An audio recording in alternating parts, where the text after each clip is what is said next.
तो आज हम करेंगे इसका केमिस्ट्री का। तो चलिए शुरू करते हैं। तो पहला है हमारा परमाणु संरचना। परमाणु संरचना से जो क्वेश्चन बना है उसे हम पहले देखते हैं। तो सबसे पहले है कि नाभिक के अवयव हैं। तो नाभिक के अवयव जो हैं प्रोटॉन और न्यूट्रॉन होते हैं। नाभिक के अवयव क्या होते हैं? प्रोटॉन और न्यूट्रॉन मिलकर नाभिक के अवयव बनते हैं। उसके बाद है आणविक संरचना के बारे में सही कथन है। तो आणविक संरचना जो होता है वो प्रोटॉन तथा न्यूट्रॉन न्यूक्लियस में होते हैं तथा इलेक्ट्रॉन न्यूक्लियस के इर्द गिर्द चक्कर लगाते हैं। आणविक संरचना में प्रोटॉन न्यूट्रॉन तो होता ही है, लेकिन इलेक्ट्रॉन जो होता है उसके चारों तरफ चक्कर लगाता है। ठीक है, तो इसका ये हो जाएगा। अगला है, थोड़ा सा बड़ा कर लेते हैं। हाँ, उसके बाद है कि एक परमाणु के केंद्र का धनावेशित हिस्सा क्या कहलाता है? तो एक परमाणु के केंद्र का जो धनावेशित हिस्सा है वो नाभिक कहलाता है। क्या कहलाता है? नाभिक। परमाणु के केंद्र का धनावेशित हिस्सा नाभिक कहलाता है। इलेक्ट्रॉन, प्रोटॉन, न्यूट्रॉन तथा फोटॉन में से वह जो अणु या फिर अणु को इंग्लिश में एटम कहते हैं का भाग नहीं है। तो इलेक्ट्रॉन, प्रोटॉन, न्यूट्रॉन, फोटॉन या फिर अणु में से जिसका भाग नहीं है वो है फोटॉन। फोटॉन जो है वो अणु का भाग नहीं है।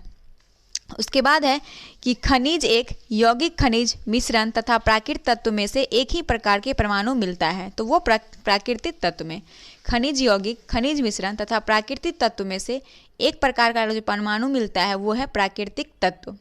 परमाणु नाभिक का खोज रदरफोर्ड ने किया था। परमाणु नाभिक का खोज किसने किया था? रदरफोर्ड ने किया था। एटम में न्यूट्रॉन का खोज किया था चैडविक ने।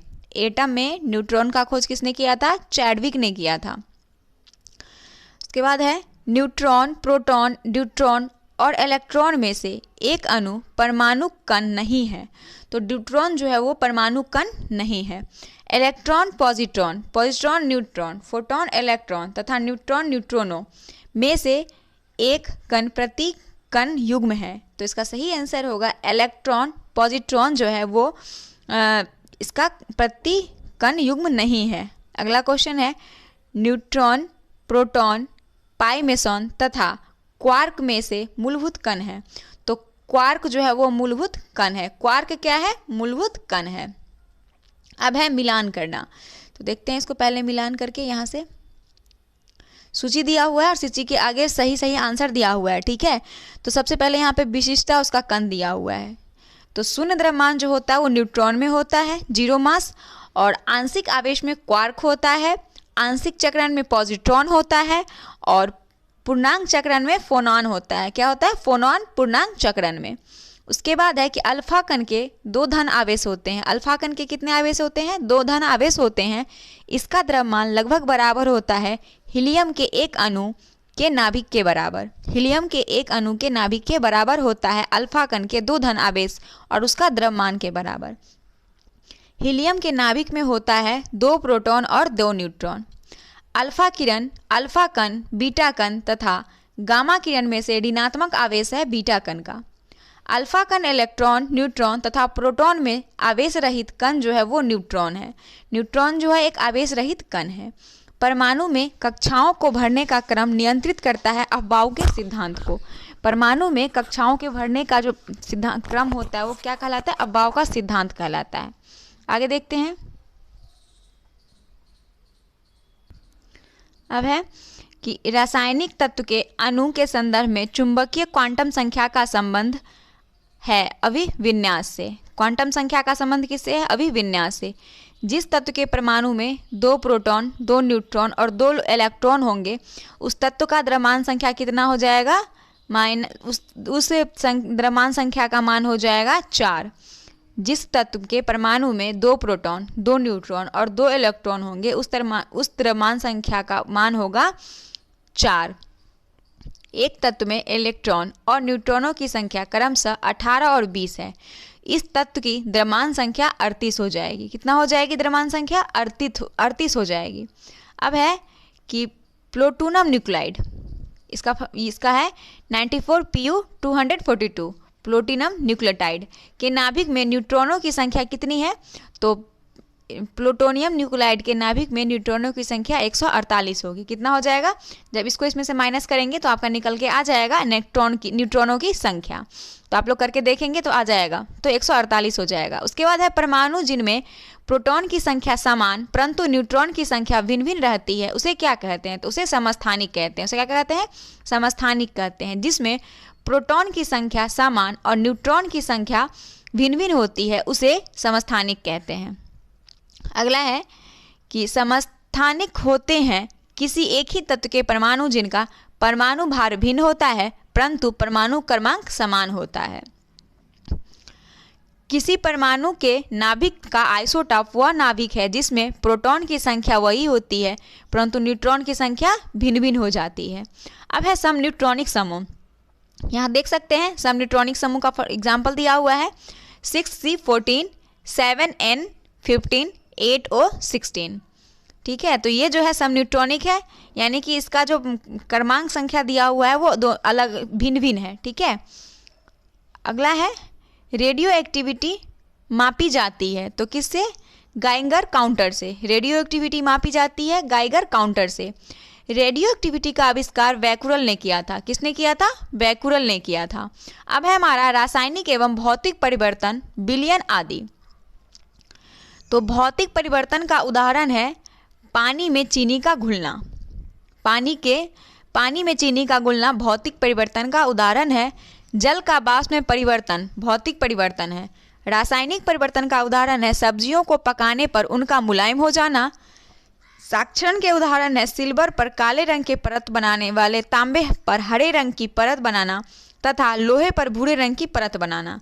सिल्वर पर काले परत का बनना, तांबे पर हरे परत का बनना और लोहे पर भूरे रंग की परत का बनना साक्षरण का उदाहरण है। रासायनिक परिवर्तन का उदाहरण है दुग्ध अस्कंदन। दुग्ध अस्कंदन रासायनिक परिवर्तन का उदाहरण है। सोडियम क्लोराइड का क्रिस्टलन और बर्फ का गलन उदाहरण है भौतिक परिवर्तन का। अब है स्टेटमेंट दिया हुआ है। कथन ए में दिया है कि उच्चतर तापमानों पर रासायनिक अभिक्रिया तीव्रतर हो जाती है और कारण दिया है कि उच्चतर तापमानों पर आणविक गति और द्रुत हो जाती है। तो इसमें है कि ए आर दोनों सही है, लेकिन जो आर जो है ना ए का सही स्पष्टीकरण नहीं करता है। ठीक है, अगला क्वेश्चन देखते हैं कि जल अपघटन में ऊर्जा उत्पन्न होती है। तो जल अपघटन में ऊर्जा उत्पन्न होती है उष्मा के रूप में। पास्चुराइजेशन एक प्रक्रिया है जिसमें दूध को पहले बहुत देर तक गर्म किया जाता है और निश्चित समय में अचानक ठंडा कर लिया जाता है, उसे पास्चुराइजेशन प्रक्रिया कहते हैं। पाश्चुकरण संबंधित है दुग्ध के निर्मर्जीकरण से, सही सुमेलित है। अलवणीकरण समुद्री जल, प्रतिलोम प्रासरण पेयजल और विकृतीकरण प्रोटीन, तो ये जो है सभी सुमेलित सही हैं। अगला है कि सही सुमेलित नहीं है तो पाश्चुकरण चाय, सही कथन है। ये जो दिया हुआ है सही सुमेलित नहीं है तो इसमें इसका सही आंसर जो दिया हुआ है वो है पाश्चुकरण चाय, ये सही सुमेलित नहीं है। पाश्चुकरण किससे? दूध से, दूध का है। अगला क्वेश्चन है कि सही कथन नहीं है तो सही कथन किसी जल में विलयों के योग से उसका जल विभव बढ़ जाना, सही कथन नहीं है। अशुद्धियों के कारण द्रव का क्वथनांक बढ़ जाता है। अशुद्धि के कारण क्या होता है? द्रव का क्वथनांक बढ़ जाता है। ऊंचाई की जगहों पर पानी 100 सेंटीग्रेड के नीचे के तापमान पर उबलता है क्योंकि वायुमंडलीय दबाव कम हो जाता है और उबलने का बिंदु नीचे आ जाता है, इसीलिए ऊंचाई पर 100 डिग्री सेंटीग्रेड के नीचे तापमान पर उबलता है। निम्नलिखित कथनों पर विचार कीजिए। तो कथन दिया है कि नमक और बर्फ के मिश्रण से 0 डिग्री सेल्सियस से नीचे का तापमान प्राप्त होता है। स्टेटमेंट सही है, कथन सही है। कारण देखते हैं, नमक बर्फ के हिमांक को बढ़ा देता है, ये गलत है। नमक जो है हिमांक को नहीं बढ़ाता है। अगला क्वेश्चन है, कोलाइडी तंत्र जो कोहरे में अभिव्यक्त होता है वो गैस में द्रव होता है। गैस में द्रव जो होता है कोहरे का अभिव्यक्त होना कहलाता है, कोलाइडी तंत्र कहलाता है। 100 ग्राम चीनी को आधा लीटर पानी में मिलाकर एक असंतृप्त चीनी का घोल तैयार करने पर द्रव्यमान का घनत्व, सांद्रता और आयतन में से वह भौतिक राशि जो नहीं बदलेगी, तो उसका आयतन जो है वो नहीं बदलेगा। प्रासरण के प्रक्रम में विलायक साद्र घोल से तनु घोल की ओर जाता है। प्रतिलोम प्रासरण में तनु घोल और बाह्य दाब लगाया जाता है। उपयुक्त में से कथनों में से सही है तो न तो एक सही है और न ही दो सही है। अगला है क्रोमेटोग्राफी की तकनीक का प्रयोग होता है तो एक मिश्रण से पदार्थ को अलग करने में क्रोमेटोग्राफी तकनीक का उपयोग किया जाता है। ठोस कपूर से कपूर वाष्प बनने की प्रक्रिया ऊर्ध्वपतन कहलाती है। ठोस कपूर से कपूर वाष्प बनने की क्रिया क्या कहलाती है? ऊर्ध्वपातन कहलाती है। कपूर, नैप्थलीन अथवा शुष्क बर्फ के नमूने को हवा में खुले रखने पर कुछ समय पश्चात गायब यानी कि ठोस पदार्थ का बिना तरल अवस्था में आए ही सीधे वाष्प में परिवर्तित हो जाता है। इस परिघटना को ऊर्ध्वपातन कहते हैं। कपूर को अगर खुला छोड़ दीजिएगा तो वो उसका जो शुष्क बर्फ होगा वो उड़ जाएगा, खुला में उड़ जाता है, तो उसको क्या कहते हैं? ऊर्ध्वपातन कहते हैं। रेत और नैफ्थलीन के मिश्रण को अलग किया जाता है सब्लिमेशन यानी ऊर्ध्वपातन के द्वारा। एक ठोस सीधे गैस में परिवर्तन को कहते हैं ऊर्ध्वपातन। किसी ठोस को सीधा गैस में परिवर्तन क्या कहलाता है? ऊर्ध्वपातन कहलाता है। सुमेलित है तो दिया हुआ है उपचयनांक और तत्व का नाम 2 है। CaO में Ca उपापचयनांक है 3 में दिया है कि NaAlH4 में Al उपापचयनांक है और 4 में MnO2 में Mn उपचयनांक है। H2SO4 में S जो है उपचयनांक है। तो देखते हैं इसका सही आंसर क्या है। तो ये जो है सभी सुमेलित है। क्या है? सभी सुमेलित है। ठीक है, अगला देखते हैं। अब है अकार्बनिक रसायन। इसमें देखते हैं यूनेस्को ने 1869 में प्रकाशित आवर्त सारणी के 150 वर्ष पूरे होने के अवसर पर 2019 को रासायनिक तत्व आवर्त सारणी के अंतर्राष्ट्रीय वर्ष के रूप में मनाया है। कब? 2019 में 150 साल उसका पूरा हो गया है पीरियडिक टेबल का। इसीलिए कथन में दिया है कि कथन ए में रासायनिक तत्वों की आवर्त सारणी इलेक्ट्रॉनीय बंधुता की एक वर्ग में सदैव ऊपर से नीचे की ओर बढ़ती है और किसी एक वर्ग में परमाणुीय त्रिज्याएं सामान्यतः ऊपर से नीचे की ओर बढ़ती है। तो ये जो स्टेटमेंट है गलत है, परंतु आर सही है। ठीक है, अगला क्वेश्चन है कि किसी एक आवर्तक के अनुदेश आयन विभव धीरे धीरे कम होता है। तत्वों के किसी एक वर्ग में जैसे जैसे परमाणु भार बढ़ता है इलेक्ट्रॉन की बंधुता कम हो जाती है। तो ये सही है। किसी निर्दिष्ट आवर्त में जैसे जैसे परमाणु संख्या बढ़ती है विद्युत ऋणात्मक कम हो जाती है। तो कह रहा है कि रासायनिक तत्वों की आवर्त सारणी के बारे में कौन सा कथन सत्य है? तो केवल 2 सत्य है, 1 और 3 जो है वो गलत है। तीसरे और चौथे समूह के ऑक्साइड का समानता गुणधर्म है वेसिक और एसिडिक अर्थात उभय धर्मी। तीसरे और चौथे के जो ग्रुप है उसका ऑक्साइड कैसा है? वेसिक और एसिडिक होता है। और उस दोनों एसिडिक और बेसिक जो होता है उसको क्या कहते हैं? उभय धर्मी कहते हैं। भूपर्पटी में सर्वाधिक पाए जाने वाला तत्व ऑक्सीजन है। भूपर्पटी में सर्वाधिक पाए जाने वाला तत्व कौन सा है? ऑक्सीजन है। और भूपर्पटी पर द्रव्यमान प्रतिशत के रूप में सर्वाधिक मात्रा में पाए जाने वाला भी ऑक्सीजन है। ऑक्सीजन के बाद सबसे अधिक उपलब्ध मूल तत्व सिलिकॉन है और विश्व में सर्वाधिक पाए जाने वाला तत्व हाइड्रोजन है। पृथ्वी पर 2014 तक 118 तत्वों की पहचान की गई। 2014 तक रेत, हीरा, संगमरमर तथा शक्कर में से मूल तत्व हीरा है। हीरे की खनिजीय बनावट कार्बन के जैसी है। धातु अधातु जैसे उपधातु में से एक जो तत्व नहीं है वो है गैस। अधिकतर गैसों यौगिक होती है लेकिन इसमें जो तत्व नहीं है ये पूछा जा रहा है। तो अगला है धातु, खनिज, अयस्क, गुणधर्म, उसके उपयोग। तो देखते हैं। तो सबसे पहले दिया हुआ है 28, 287, 288 और 2882 में से इलेक्ट्रॉनिक समरूपण की जो धातु तत्वों के लिए होती है। तो धातु तत्वों के लिए जो होती है वो हो जाएगा 2882। इलेक्ट्रॉनिक विन्यास दिया हुआ है। उसके बाद है सोडियम, कैल्शियम, आयरन तथा पोटेशियम में से सबसे अधिक क्रियाशील धातु पोटेशियम होता है। सबसे अधिक क्रियाशील धातु कौन होता है? पोटेशियम होता है।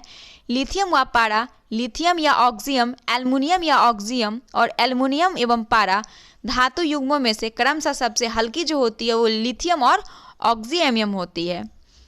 सबसे हल्की धातु। और उसके बाद है सर्वाधिक कठोर तत्व हीरा होता है। सबसे ज़्यादा कठोर तत्व कौन सा होता है? हीरा होता है। अब है सोना, लोहा, प्लेटिनम तथा टंगस्टन में से कठोरतम धातु टंगस्टन है। पृथ्वी पर प्राकृतिक रूप में पाए जाने वाला सबसे कठोर पदार्थ हीरा है। कार्बोंडम, टंगस्टन, कास्ट आयरन तथा नाइक्रोम में से वह पदार्थ जो बहुत कठोर और बहुत तन्य है वो नाइक्रोम है। सबसे भारी प्राकृतिक तत्व यूरेनियम का होता है। तांबा, यूरेनियम, एल्युमिनियम तथा चांदी में सबसे भारी धातु यूरेनियम होता है। सबसे हल्की हो गया था, सबसे हल्की कौन सा हो गया था? लिथियम हो गया था। सोना, चांदी, पारा, प्लेटिनम में से सबसे भारी सर्वाधिक धातु प्लेटिनम भारी होता है। खनिज यानी मिनरल्स क्या है? तो अकार्बनिक ठोस है। मोती का रासायनिक सूत्र कैल्शियम कार्बोनेट होता है और मोती का मुख्य अवयव एरागोनाइट और कांजियोलिन होता है। माणिक्य और नीलम का रासायनिक रूप से जाने जाते हैं एल्युमिनियम ऑक्साइड के रूप में। नीलम, इसको रूबी के नाम से भी जानते हैं, इसका रासायनिक सूत्र होता है Al2O3। सोडियम, कॉपर, मरकरी और सिल्वर में से वह तत्व जिसे मिट्टी के तेल में सुरक्षित रखा जा सकता है। तो सोडियम को मिट्टी के तेल में सुरक्षित रखा जा सकता है। अब है कथन और कारण। कथन में दिया है सोडियम धातु का संचयन किरोसिन में होता है। बिल्कुल सही है। सोडियम धातु सोडियम वायु प्रभाव होने पर गल जाती है, ये गलत है। अगला क्वेश्चन है, आजकल सड़क की रोशनी में पीले लैंप बहु यातायात में प्रयुक्त हो रही है। इन लैंपों का उपयोग सोडियम का होता है। सोडियम वाष्प लैंप प्रायः सड़क प्रकाश के लिए प्रयुक्त होते हैं क्योंकि इनका प्रकाश एक वर्णी है और पानी की बूंदों से गुजरने पर विभक्त नहीं होता है। प्रदीप्त नली में सर्वाधिक सामान्यतः प्रयोग होने वाली वस्तु पारा, वाष्प और आर्गन है। एल्युमिनियम, सोना, क्रोमियम तथा जस्ता में से स्वतंत्र अवस्था में सोना मिलता है। सोना को घोला जा सकता है अम्लराज में। शुद्ध सोना 24 कैरेट का होता है। अति मुलायम खनिज टाल्क, सोप स्टोन कहते हैं, मुख्यतः है मैग्नीशियम सिलिकेट। क्या होता है? Magnesium silicate. अब है चूना पत्थर का रासायनिक नाम कैल्शियम कार्बोनेट होता है। और चीनी मिट्टी, कोरडम, जिप्सम तथा टैल्क में से वह जिसमें कैल्शियम विद्यमान होता है वो जिप्सम कहलाता है। प्लास्टर ऑफ पेरिस रासायनिक रूप से कैल्शियम सल्फेट होता है। प्लास्टर ऑफ पेरिस क्या होता है? कैल्शियम सल्फेट होता है। प्लास्टर ऑफ पेरिस का फॉर्मूला बहुत इंपॉर्टेंट है, CaSO4 1/2 H2O होता है और इसे याद करना बहुत जरूरी है। डॉक्टर, कलाकार एवं मूर्तिकार कैल्शियम सल्फेट का उपयोग करते हैं जिसका लोकप्रिय नाम है plaster of Paris. Plaster of Paris बन जाता है जिप्सम का। मोनाजाइट अयस्क है थोरियम का। माइका उष्मा का चालक तथा विद्युत का कुचालक होता है। लोहा और इस्पात, खिलौने, ग्लास और कुम्हारी तथा वैद्युत में से वह उद्योग जिसमें अभ्रक कच्चे माल के रूप में प्रयुक्त होता है वो वैद्युत होता है। पारा, पानी, ईथर तथा बेंजामिन द्रव्यों में से वह जो उष्मा का अच्छा चालक है वो पारा है। जल, पारा, बेंजीन तथा चमड़ा में से उष्मा का सर्वाधिक चालक पारा होता है। तांबा, सीसा, पारा और जस्ता में से उष्मा सबसे अधिक कुचालक होता है पारा का। सीसा, लेड, पारा, निकेल तथा टीन धातुओं में से सामान्य ताप पर द्रव रूप में होता है पारा। पारे का साधारणतः तापमापी यंत्रों में कोई उपयोग किया जाता है क्योंकि इसकी विशेषता जो होती है उच्च संचालन शक्ति होती है। आयरन, लेड, मैग्नीशियम तथा एल्युमिनियम में से वह जो जल के साथ बिल्कुल अभिक्रिया नहीं करती है, तो जल के साथ जो अभिक्रिया नहीं करती है वो लेड है। तब कोई प्रतिक्रिया नहीं होती है जब भाप गुजरती है तांबे के ऊपर से। लोहा प्राप्त किया जाता है हेमाटाइट से। हेमाटाइट, सीडेराइट, लिमोनाइट और मैग्नेटाइट लौह अयस्कों में से बेलाडिला जो छत्तीसगढ़ में खनन होता है, तो हेमाटाइट का छत्तीसगढ़ में खनन होता है। अब है सुमेलित है, धातु और गुणधर्म दिया हुआ है। तो सुमेलित पूछा जा रहा है तो सोडियम चाकू से आसानी से काटा जा सकता है। पारा को कमरे के ताप पर द्रव के रूप में रखा जाता है। चांदी विद्युत का अच्छा सुचालक है। सीसा या लेड उष्मा का कुचालक है। फिर है ऊष्मा तथा विद्युत का सर्वोत्तम चालक चांदी होता है। सबसे अधिक मात्रा में पाए जाने वाली धातु एल्युमिनियम है। सबसे अधिक लचीली तथा पीटकर बनाए जाने योग्य धातु सोना है। स्वर्ण ऊष्मा का न्यूनतम संचालक पारा तथा सीसा होता है। हीरा, चांदी, ग्रेफाइट तथा लकड़ी में से विद्युत की चालकता सर्वाधिक चांदी में होती है। एल्युमिनियम बनाने के लिए प्रयोग होने वाला खनिज बॉक्साइड है।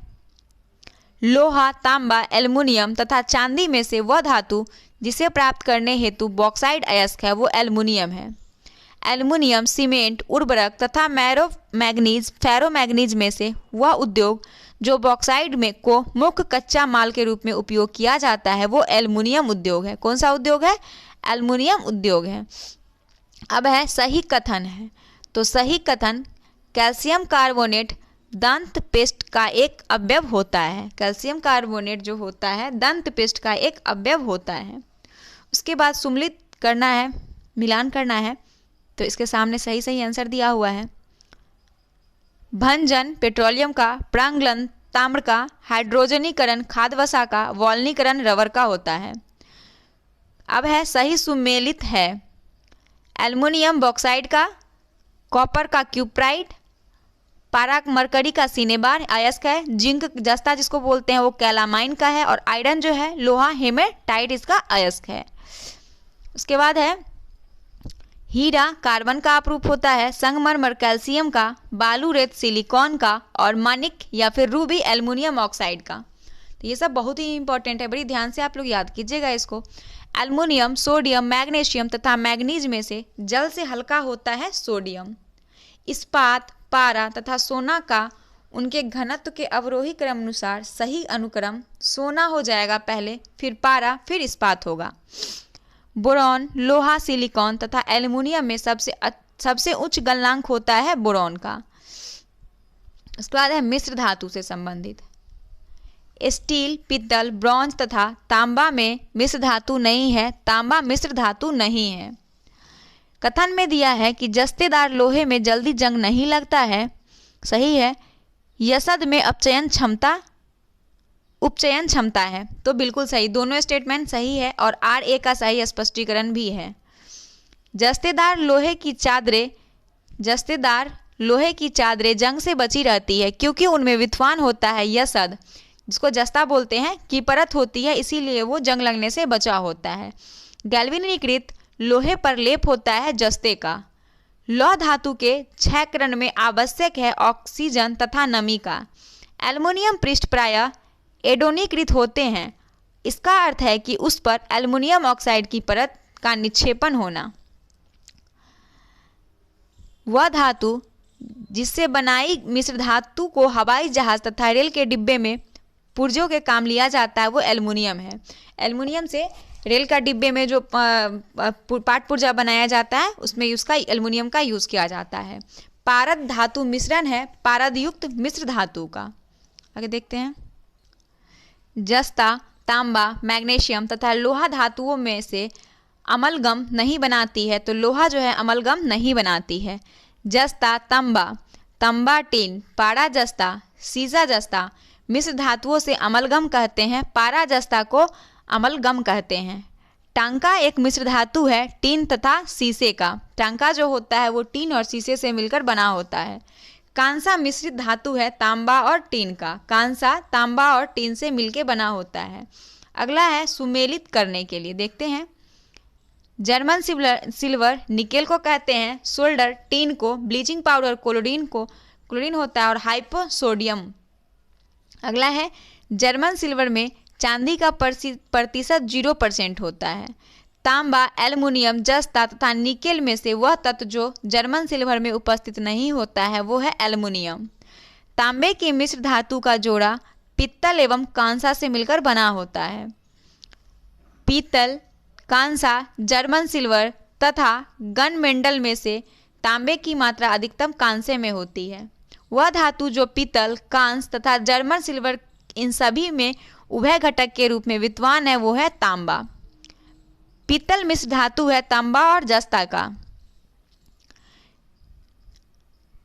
अब दिया है, पढ़ते हैं स्टेटमेंट कि पीतल, तांबा, जस्ते की मिश्र धातु है। मैग्नेटाइट एल्युमिनियम सबसे अधिक महत्वपूर्ण अयस्क है। पारदित सम्मिश्रण वो पदार्थ हैं जिनमें पारा अनिवार्यतः सम्मिलित होता है। फोटोग्राफी में पोटेशियम नाइट्रेट प्रयुक्त होने वाला एक अनिवार्य रसायन है। तो पूछ रहा है कौन सा सही है, तो 1 और 3 सही है। पीतल का रंग हवा में फीका पड़ जाता है।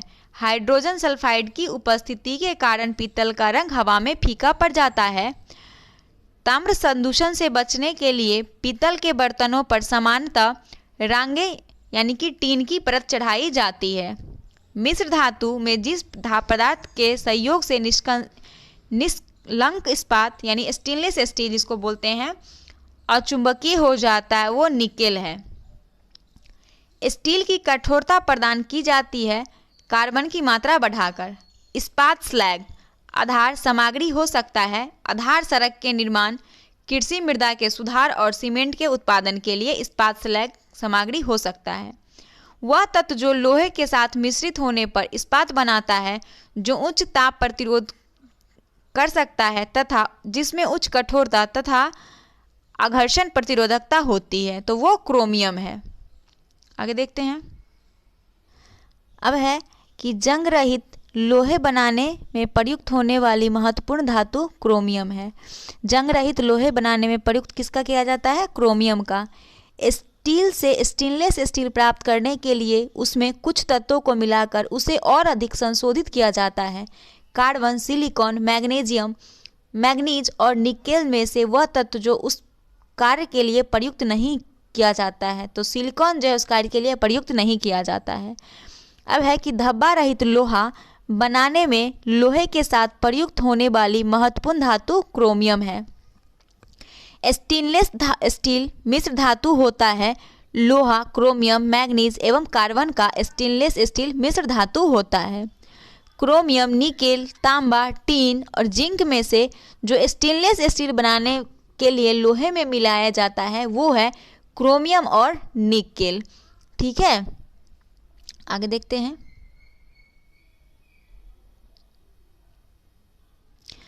क्रोमियम, निकेल, तांबा, टीन तथा जिंक में वह जो स्टेनलेस स्टील बनाने के लिए लोहे में मिलाया जाता है वो क्रोमियम और निकेल है। ये क्वेश्चन फिर से रिपीट हो गया।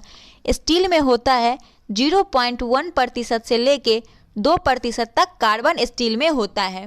जंग लगने पर लोहे का भार बढ़ जाता है। जंग लगने पर लोहे का भार क्या होता है? बढ़ जाता है। अब है कथन दिया हुआ है और कारण दिया हुआ है। कथन में ए में दिया है कि साधारणतः यह देखा गया है कि लोहे की वस्तुएं जब वायुमंडल में अनिश्चित होती है तब वो पूरे पाउडर की परत से आच्छादित हो जाती है, जिसको जंग कहते हैं। बिल्कुल सही है।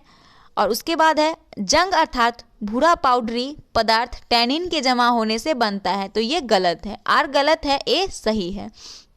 अब पढ़ेंगे अधातु। अधातु में पढ़ेंगे पहले कार्बन और उसके भिन्न रूप के बारे में। तो सबसे पहले हाइड्रोजन, कार्बन, नाइट्रोजन तथा ऑक्सीजन तत्वों में सर्वाधिक यौगिक निर्माण कौन करता है? तो सर्वाधिक यौगिक का निर्माण कार्बन करता है।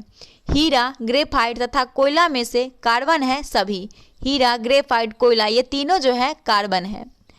केवलार, लेक्शान, ग्राफीन तथा स्पाइडर सिल्क में केवल कार्बन से बना होता है ग्राफीन। ग्राफीन जो है केवल कार्बन से मिलकर बना होता है। ग्राफीन होता है कार्बन का नैनो प्रतिरूप। ग्रेफाइट हीरा ऑक्सो कार्बन तथा फ्लोरेंस में से कार्बन का अपरूप नहीं है, तो वो ऑक्सो कार्बन जो है वो फ्लोरेंस का रूप नहीं है। पेंसिल का लेड ग्रेफाइट का बना होता है। क्यूप्राइट, ग्रेफाइट, हेमाटाइट तथा क्रायोलाइट में स्नेहक को ही लुब्रिकेंट कहते हैं के रूप में प्रयोग किया जाता है ग्रेफाइट का। स्नेहक के रूप में किसका प्रयोग किया जाता है? ग्रेफाइट का। कार्बन की तीसरी अपरूपी की खोज 3 वैज्ञानिक टीम के द्वारा की गई थी, जिन्हें रसायन शास्त्र का नोबेल प्राइज से सम्मानित किया गया था। उस टीम का नाम है Robert F Curl, sir Harold W Kroto, Richard E Smalley. ये तीनों ने मिलकर 3 वैज्ञानिक थे जिन्होंने कार्बन के तीसरे अपरूप की खोज की थी। उसके बाद है वकमिंस्टर फ्लोरीन है कार्बन यौगिक का एक रूप जिसमें 60 कार्बन परमाणु का गुच्छा होता है। जो परस्पर पंचभुज या षष्ठभुज से बने बहुफलीय संरचना से जुड़े होते हैं। आगे देखते हैं। सही सुमेलित है। सूखी बर्फ ठोस कार्बन डाइऑक्साइड का, सेबिन कीटनाशक, टेफ्लॉन फ्लोरीन युक्त बहुलक है और फ्लोरीन कार्बन का एक अपरूप है। फ्लोरीन कार्बन का एक अपरूप है। हीरा, ग्रेफाइट, कोयला, बालू में से कार्बन नहीं है, तो बालू एक कार्बन नहीं है। लिग्नाइट, टीन, चांदी तथा लोहा में कार्बन मिलता है लिग्नाइट में। कोयले के बिटुमिनस कोयला, लिग्नाइट, पीट तथा एंथ्रासाइट प्रकारों में से एक जिसमें शेष प्रकार की अपेक्षा अधिक प्रतिशत कार्बन अंश होता है वो एंथ्रासाइड है। ढलवा लोहा, पिटवा लोहा, स्टील तथा मिश्र धातु स्टील में से कार्बन की मात्रा अधिकतम होती है ढलवा लोहा में। हीरा, क्वार्टराइज, गंधक तथा ग्रेफाइट में से रवा यानी क्रिस्टल नहीं होता है, तो गंधक जो है वो क्रिस्टल नहीं होता है। कांच पर उत्कीर्ण या खरोचा जा सकता है। हीरा से, हाइड्रोफ्लोरिक अम्ल से, एक्वोरिजिया से यानी अम्लराज जिसको बोलते हैं, सांद्र या सल्फ्यूरिक अम्ल से। एक हीरा से किया जा सकता है और हाइड्रोफ्लोरिक अम्ल से भी कांच पर खरोचा जा सकता है। उसके बाद है कि हीरे की बिक्री में भार की इकाई कैरेट होती है। एक कैरेट बराबर होता है 200 मिलीग्राम। हीरे का भी बिक्री कैरेट में किया जाता है और एक कैरेट में 200 ग्राम होता है, 200 मिलीग्राम होता है। अब है ग्राफीन के संदर्भ में निम्न कथनों पर विचार करें। यह एक द्विआयामी पदार्थ है और उसकी विद्युत चालकता उत्तम है। उसके बाद दिया है हीरा तांबा व लोहे से कठोर है, वह अब तक जांचे गए सबसे तनु किंतु सबसे अधिक शक्तिशाली पदार्थ है। वह पूर्णतः सिलिकॉन से बना होता है और उसकी चाक्षु पारदर्शिता उच्च होती है। उसका टच स्क्रीन, एलईडी और कार्बनिक एलईडी के लिए चालक इलेक्ट्रोड के रूप में इस्तेमाल किया जाता है। तो इस तीनों स्टेटमेंट में जो आपका सही हो जाएगा वो 1 और 2, 4, 1, 2 और 4 सही है, बाकी 3 जो है ये गलत है। उसके बाद है जर्मन सिल्वर, पीतल, स्टील तथा ग्राफीन में सर्वाधिक मजबूत होता है ग्राफीन। निम्नलिखित कथनों पर विचार कीजिए। अब है निम्नलिखित कैल्शियम सल्फेट की उपस्थिति जल कठोर बना देती है, वह उपयोग योग्य नहीं रहता है। हीरा तांबा लोहे से कठोर है। वायु का मुख्य घटक ऑक्सीजन है। नाइट्रोजन वनस्पति घी के निर्माण में प्रयुक्त किया जाता है। उपयुक्त में से कौन सा कथन सत्य है?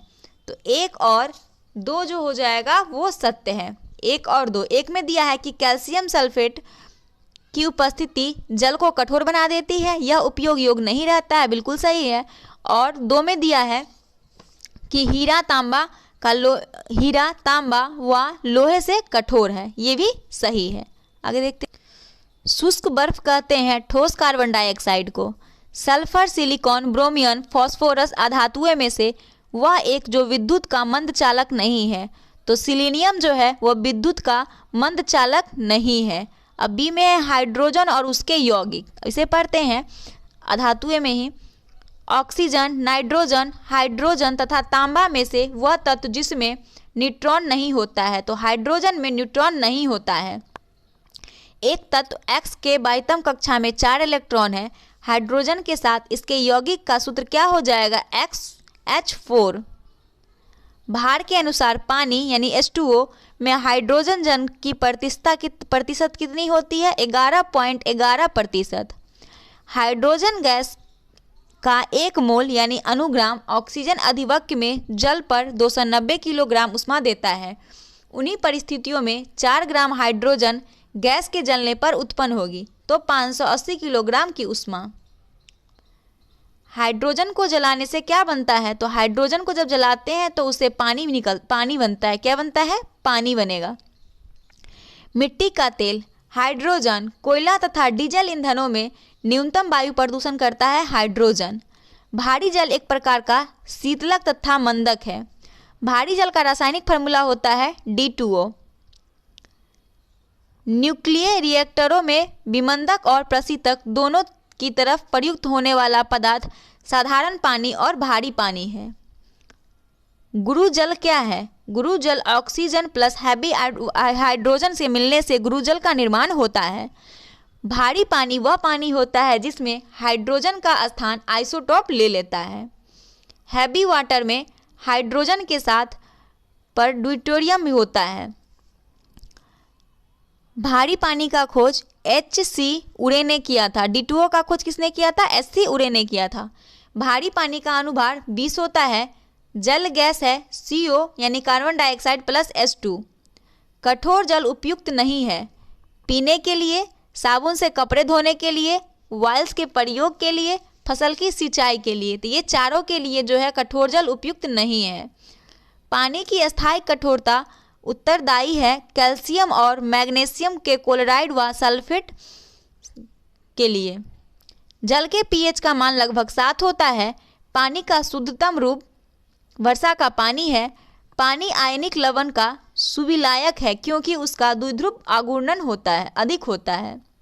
अशुद्ध जल से बड़ी मात्रा में पेयजल तैयार किया जाता है निर्वलीकरण द्वारा।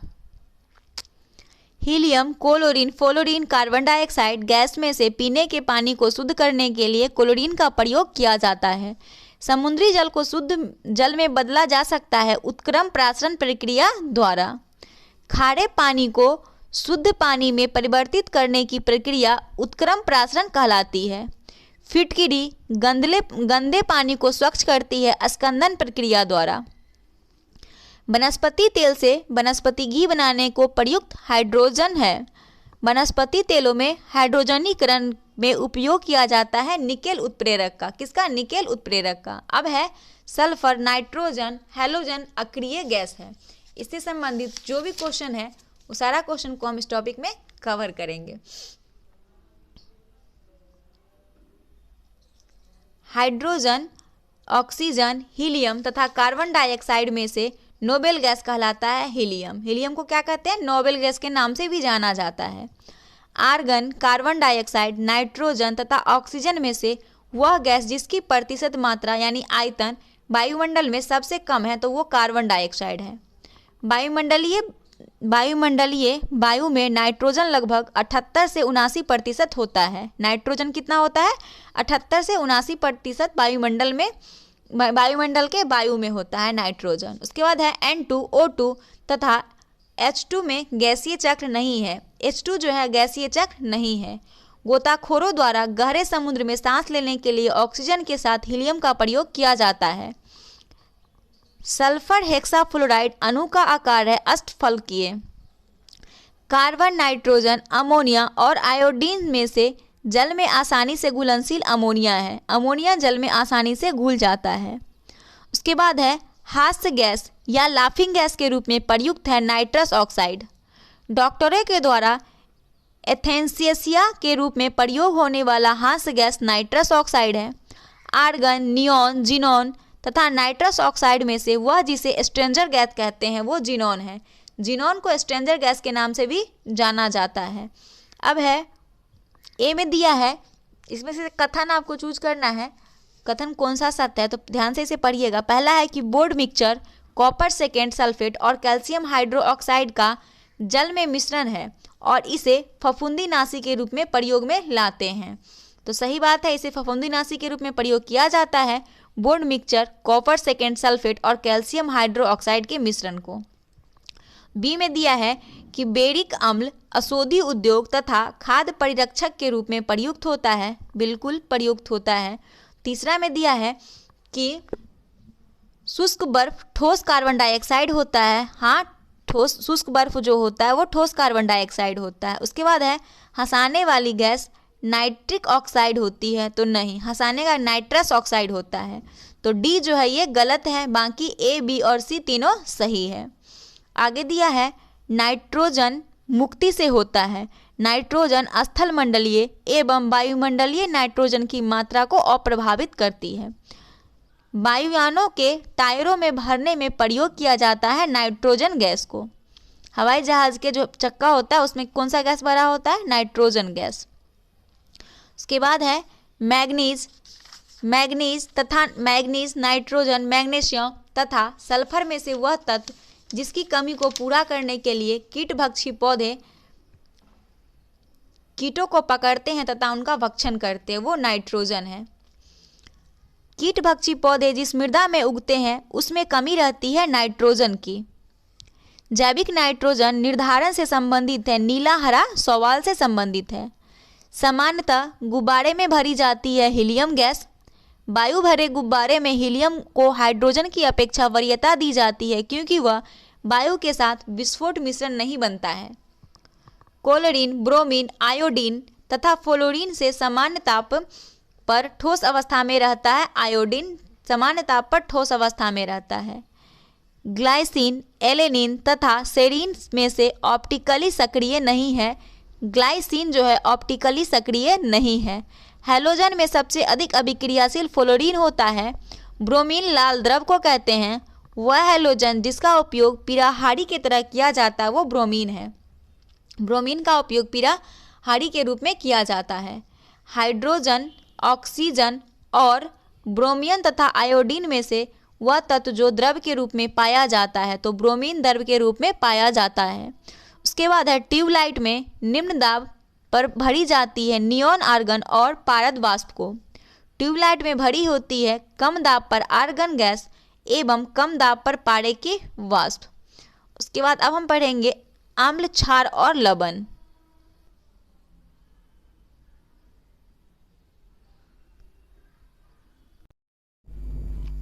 अब है अम्ल, क्षार तथा लवण। एंटासिड होते हैं, तो एंटासिड क्या होता है? ये भस्म होता है। भस्म को ही बेस कहा जाता है। स्वर्णकारों द्वारा प्रयोग में आने वाला एक्वारेजिया बनाया जाता है। तो एक्वारेजिया जो बनाया जाता है वो नाइट्रिक अम्ल और हाइड्रोक्लोरिक अम्ल को मिलाकर एक्वारेजिया बनाया जाता है, जिसका उपयोग स्वर्णकारों में किया जाता है। पीएच एक मूल्यांकन दर्शाता है। पीएच मूल्यांकन किसी घोल के अम्लीय या क्षारीय होने का सूक्ष्म मूल्यांक है। एक घोल का पीएच मान 3 से 6 तक बदलता है। इसमें हाइड्रोजन आयन की सांद्रता 1000 गुना कम हो जाएगी। उदासीन विलयन तथा आसुत जल यानी शुद्ध जल का पीएच मान कितना होता है? 7 होता है। इसके बाद है अम्लीय विलयन का संभव पीएच मान कितना होता है? 7 से कम होता है। एक विलयन लाल लिटमस को नीला कर देता है।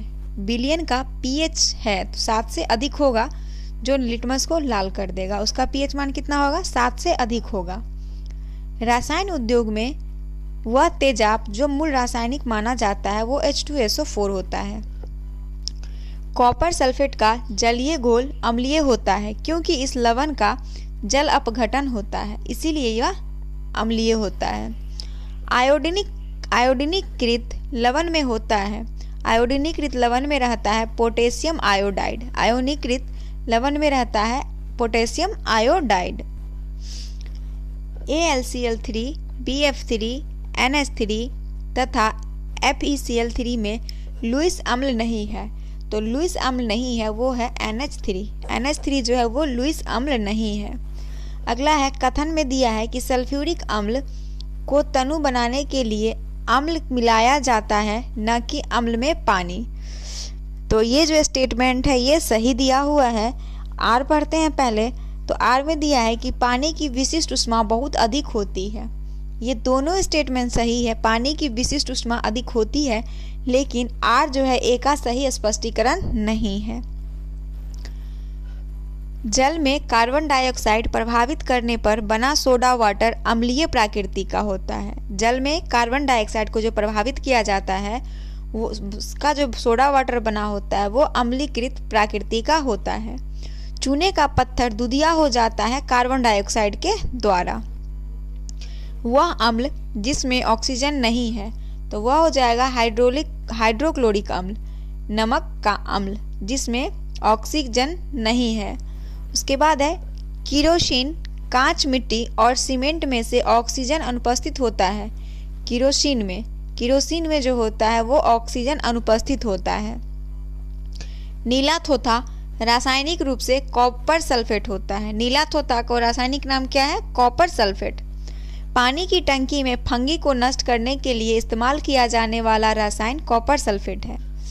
उसके बाद है कि एक अज्ञात गैस जल में शीघ्रता से घुल जाती है। गैस युक्त जलीय घोल में लाल लिटमस नीला हो जाता है। यह गैस हाइड्रोजन क्लोराइड के साथ सफेद ध्रुव भी देती है। यह अज्ञात गैस जो है वो अमोनिया है। अब है सुमेलित कीजिए। तो वॉशिंग सोडा को सोडियम कार्बोनेट कहते हैं, कास्टिक सोडा को सोडियम हाइड्रोक्साइड कहते हैं, नीला थोथा को कॉपर सल्फेट कहते हैं, हाइपो का रासायनिक फार्मूला सोडियम थायोसल्फेट होता है, एप्सम साल्ट मैग्नीशियम सल्फेट होता है और बेकिंग सोडा का रासायनिक नाम सोडियम बाइकार्बोनेट होता है। तो washing soda sodium carbonate, caustic soda sodium hydroxide, नीला थोथा copper sulphate, hypo sodium thiosulphate, Epsom salt magnesium sulphate और बेकिंग सोडा सोडियम बाइकार्बोनेट। अब है सही सुमेलित है। तो bleaching powder calcium oxychloride, washing powder sodium carbonate, plaster of Paris calcium sulphate semi hydrate. खाने का सोडा का रासायनिक नाम सोडियम बाइकार्बोनेट है। बेकिंग सोडा का रासायनिक सूत्र NaHCO3 है। किसका? बेकिंग सोडा का रासायनिक सूत्र। बेकिंग सोडा है सोडियम हाइड्रोजन कार्बोनेट। धोने के सोडा का रासायनिक नाम क्या है? Na2O3। ये धोवन सोडा है। निम्नलिखित कथनों पर विचार कीजिए। निर्जम सोडियम कार्बोनेट साधारणतः पाक सोडा या बेकिंग सोडा के रूप में जाना जाता है। ये गलत है। अग्निशामकों में पाक सोडा यानी बेकिंग सोडा का प्रयोग होता है। बिल्कुल सही है। विरंजक चूर्ण का उत्पादन हेसन क्लेयर संयंत्र में होता है। तो इस कथन में 2 और 3 सही है और 1 जो है वो गलत है।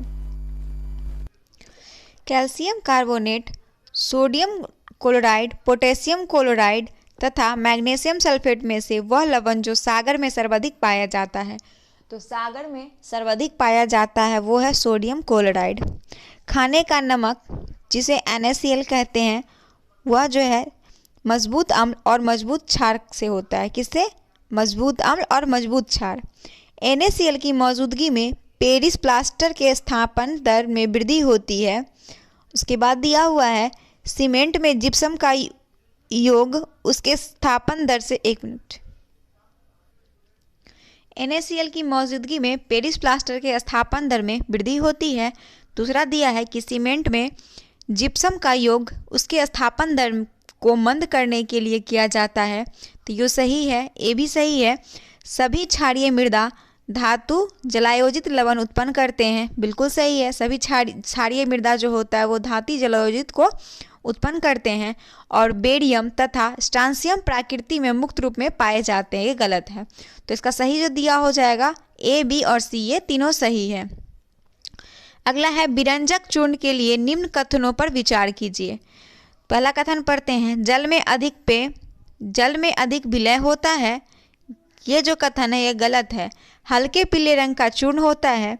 ये सही है। ऑक्सीकारक होता है। ये भी सही है। तनु अम्ल की प्रतिक्रिया से क्लोरीन निष्कासित करता है। तो ये B, C और D सही है। B, C, D सही है, एक गलत है। ब्लीचिंग पाउडर में क्या होता है? कैल्शियम ऑक्सीक्लोराइड या कैल्शियम हाइपोक्लोराइड ब्लीचिंग पाउडर में पाया जाता है। अब इनो लवण को जल में डाला जाता है, बुलबुले बनते हैं जिसका कारण कार्बन डाइऑक्साइड गैस है। फोटोग्राफी प्लेट को विकसित करने में सोडियम थायोसल्फेट उपापचयक की भांति उपयोग होता है। Chrome red, sodium thiosulphate, hydrogen peroxide, calomel पदार्थ में से वह पदार्थ जो फोटोग्राफी तथा एंटीक्लोर के रूप में भी प्रयुक्त होता है। तो वो होता है सोडियम थायोसल्फेट जिसका एंटीक्लोर के रूप में भी प्रयुक्त होता है। फोटोग्राफी में अस्थायीकरण हेतु प्रयुक्त होने वाला हाइपोविलियन जलीय विलयन है सोडियम थायोसल्फेट। सही सुमेलित है। सिल्वर ब्रोमाइड फोटोग्राफी में सिल्वर आयोडाइड का उपयोग कृत्रिम वर्षा में, लिथियम बाइकार्बोनेट गठिया के उपचार में, दूधिया मैग्नीशियम प्रति अम्ल में। फोटोग्राफी में उपयोगिक तत्व जो है वो सिल्वर ब्रोमाइड है।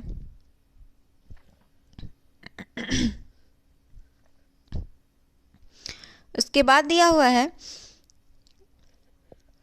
फोटोग्राफी की प्लेट की परत पर चढ़ाई जाती है सिल्वर ब्रोमाइड की परत। अब आयनीय यौगिक से संबंधित निम्न कथनों पर विचार कीजिए। तो आयनिक यौगिक अल्कोहल में अम्लीय होती है। ठोस अवस्था में आयनीय यौगिक विद्युत के उत्तम चालक होते हैं। इनमें से सत्य कथन है आयनीय यौगिक अल्कोहल में अविलय होते हैं। अल्कोहल, पानी, शहद और गैसोलीन में सबसे अधिक चयन किसका होता है? शहद का होता है। अब है कार्बनिक रसायन, इसमें हाइड्रोकार्बन। तो अनुकारित आदिम भूमि परिस्थितियों में दुष्प्रभाव का सही अनुक्रम है methane, hydrogen, cyanide, nitrile, amino. ये जो है अनुकारित आदिम भूमि परिस्थितियों में प्रदुप्रभाव का सही अनुक्रम है। अगला क्वेश्चन है सभी जैव यौगिक का अनिवार्य मूल तत्व है। तो कार्बन का, सभी जैव यौगिक जो है वो कार्बन का अनिवार्य मूल तत्व है। उसके बाद है सभी जैव यौगिक में सर्वाधिक आवश्यक मूल तत्व भी कार्बन ही है। Hydrogen, oxygen, sodium. Hydrogen, oxygen, sodium. दूसरा में है carbon, hydrogen, nitrogen, oxygen, calcium, phosphorus, carbon, hydrogen, potassium. उपयुक्त तत्व समूह में से वह जो पृथ्वी पर जीवन की उत्पत्ति के लिए मूलतः उत्तरदायी है तो वो हो जाएगा कार्बन, हाइड्रोजन और नाइट्रोजन। कार्बन, हाइड्रोजन और नाइट्रोजन यह जो है पृथ्वी पर जीवन की उत्पत्ति के लिए मूलतः उत्तरदायी है। कार्बन, हाइड्रोजन और नाइट्रोजन। हाइड्रोकार्बन के अनुभारों के बढ़ते अनुक्रम के अनुसार सही क्रम मीथेन, इथेन, प्रोपेन और ब्यूटेन है। हाइड्रोकार्बन के अनुभारों को बढ़ते क्रम के अनुसार एक हाइड्रोकार्बन जिसमें कार्बन के दो परमाणु डबल बॉन्ड यानी द्विबंध द्वारा जुड़े हो कहलाता है एल्कीन। प्रथम विश्व युद्ध में रासायनिक आयुध के रूप में मस्टर्ड गैस का प्रयोग किया गया था। उसके बाद है मस्टर्ड गैस का उपयोग किया जाता है रासायनिक युद्ध में। विषाक्त मस्टर्ड गैस होती है द्रव रूप में। ब्यूटेन, मीथेन, प्रोपेन तथा रेडॉन में से वह गैस जो सिगरेट लाइटर में प्रयुक्त होता है वो है ब्यूटेन। सिगरेट लाइटर में जो गैस उपयुक्त होता है वो ब्यूटेन है। भोपाल गैस त्रासदी मिथाइल आइसोसाइनेट के रिसाव के कारण हुआ था। छपाई में प्रयोग की जाने वाली स्याही मीथेन के अपघटन से है। उसके बाद है मीथेन गैस उत्पादन करने वाला क्षेत्र धान का खेत है। सुमेलित करना है सूची 1 और सूची 2 से। इलेक्ट्रोकार्डियोग्राफी हृदय विकार से संबंधित है। डीडीटी कीटनाशक है और निकोटीन तंबाकू में होता है। फल पकाने में सहायक इथेफॉन होता है। फल पकाने के लिए उपयोग में लाया जाता है कैल्शियम कार्बाइड का। हरे फलों को कृत्रिम रूप से पकाने के लिए कैल्शियम कार्बाइड का प्रयोग किया जाता है क्योंकि यह उत्पन्न करता है एसिटिलीन को। फलों के पकाने में बढ़ावा दिया जाता है एथिलीन का। वह गैस मिश्रण जो गैस बिल्डिंग के लिए प्रयुक्त किया जाता है वो है ऑक्सीजन तथा एसिटिलीन। एसिटिलीन के बारे में निम्न कथनों पर विचार कीजिए। तो एसिटिलीन जो है बिल्डिंग उद्योग में इसका उपयोग होता है। यह प्लास्टिक निर्माण करने में उपयुक्त एक कच्चा माल है। सिलिकॉन, कार्बोडाइड और पानी का मिश्रण कर इसकी सुगमता से प्राप्ति होती है। तो यह जो है बिल्डिंग उद्योग में इसका उपयोग होता है। एसिटिलीन का सही है। और एसिटिलीन जो है प्लास्टिक के निर्माण करने में भी उपयुक्त एक कच्चा माल है। तो ये दोनों सही है। 3 जो है ये गलत है। अगला दिया हुआ है कि सुमेलित है। सुमेलित है फुलरेंस कार्बन परिवार का अपरूप है। शुष्क बर्फ ठोस कार्बन डाइऑक्साइड है। कीरोटीन मानव त्वचा की बाहरी परत में पाए जाने वाला प्रोटीन है। मस्टर्ड गैस रासायनिक युद्ध में प्रयुक्त होने वाला विषैला द्रव है। टेफ्लॉन फ्लोरीन में युक्त बहुलक है। ब्लैक गोल्ड, फ्लोरीन, ग्रेफिन तथा केवलार का उनके पहली बार प्रयोगशाला में संश्लेषण के कालानुसार सुव्यवस्थित क्रम क्या है? पहले केवलार 1964 में, फिर फ्लोरीन 1985 में, ग्रेफिन 2004 में और ब्लैक गोल्ड 2019 में इसका सही क्रम है। तो सबसे पहले केवलार, फिर फ्लोरीन, ग्रेफिन, फिर ब्लैक गोल्ड। अगला है सही सुमेलित है। सही सुमेलित है तो पायरीन जो है वो एक अग्निशामक है। सल्फर डाइऑक्साइड अम्ल वर्षा, फ्रेऑन प्रशीतक है। कोबाल्ट समूह का अवंत क्रम है 3, कितना 3 हो जाएगा। उसके बाद है बेंजीन के लिए सत्य है, इसमें 12 सिग्मा और 3 पाई बाउंड होते हैं। अब है अल्कोहल। एथिल अल्कोहल को पीने के अयोग्य बनाया जाता है। मिथेनॉल एवं पिरिडीन को मिलाकर एथिल अल्कोहल को पीने योग्य बनाया जाता है। उन शराब त्रासदियों में जिनके परिणाम स्वरूप अंधता आदि होती है हानिकारक पदार्थ है मेथिल अल्कोहल। वुड स्पिरिट भी कहा जाता है मेथिल अल्कोहल को, जिसका नाम मेथनॉल भी कहते हैं। शक्कर के किण्वन से बनता है इथाइल अल्कोहल। शक्कर के किण्वन से इथाइल अल्कोहल बनता है। ग्लूकोज को एथिल अल्कोहल में जिस एंजाइम द्वारा बदल दिया जाता है वह जाइमेज है। ग्लूकोज को एथिल अल्कोहल में जो जाइमेज एंजाइम जो है वो जाइमेज द्वारा बदला जाता है। सीरा अति उत्तम कच्चा माल है अल्कोहल उत्पादन के लिए। सीरा जो है, जौ को अंकुरित बीजों के किण्वन से बनी शराब को कहते हैं बियर। जौ के अंकुरित बीजों के किण्वन से बनी शराब को क्या कहते हैं? बियर। पुलिस द्वारा नशे में गाड़ी चलाने वाली की सांस की जांच के लिए फिल्टर पेपर होता है जो पोटेशियम डाइक्रोमेट सल्फ्यूरिक अम्ल का होता है। अब है बहुलक। Ethylene, isoprene, acetylene, hexane, butadiene, vinyl acetate, propene, styrene में से वह जिसका प्राकृतिक रबर बहुलक है वो है आइसोप्रीन। आइसोप्रीन जो है वो रबर का प्राकृतिक बहुलक है।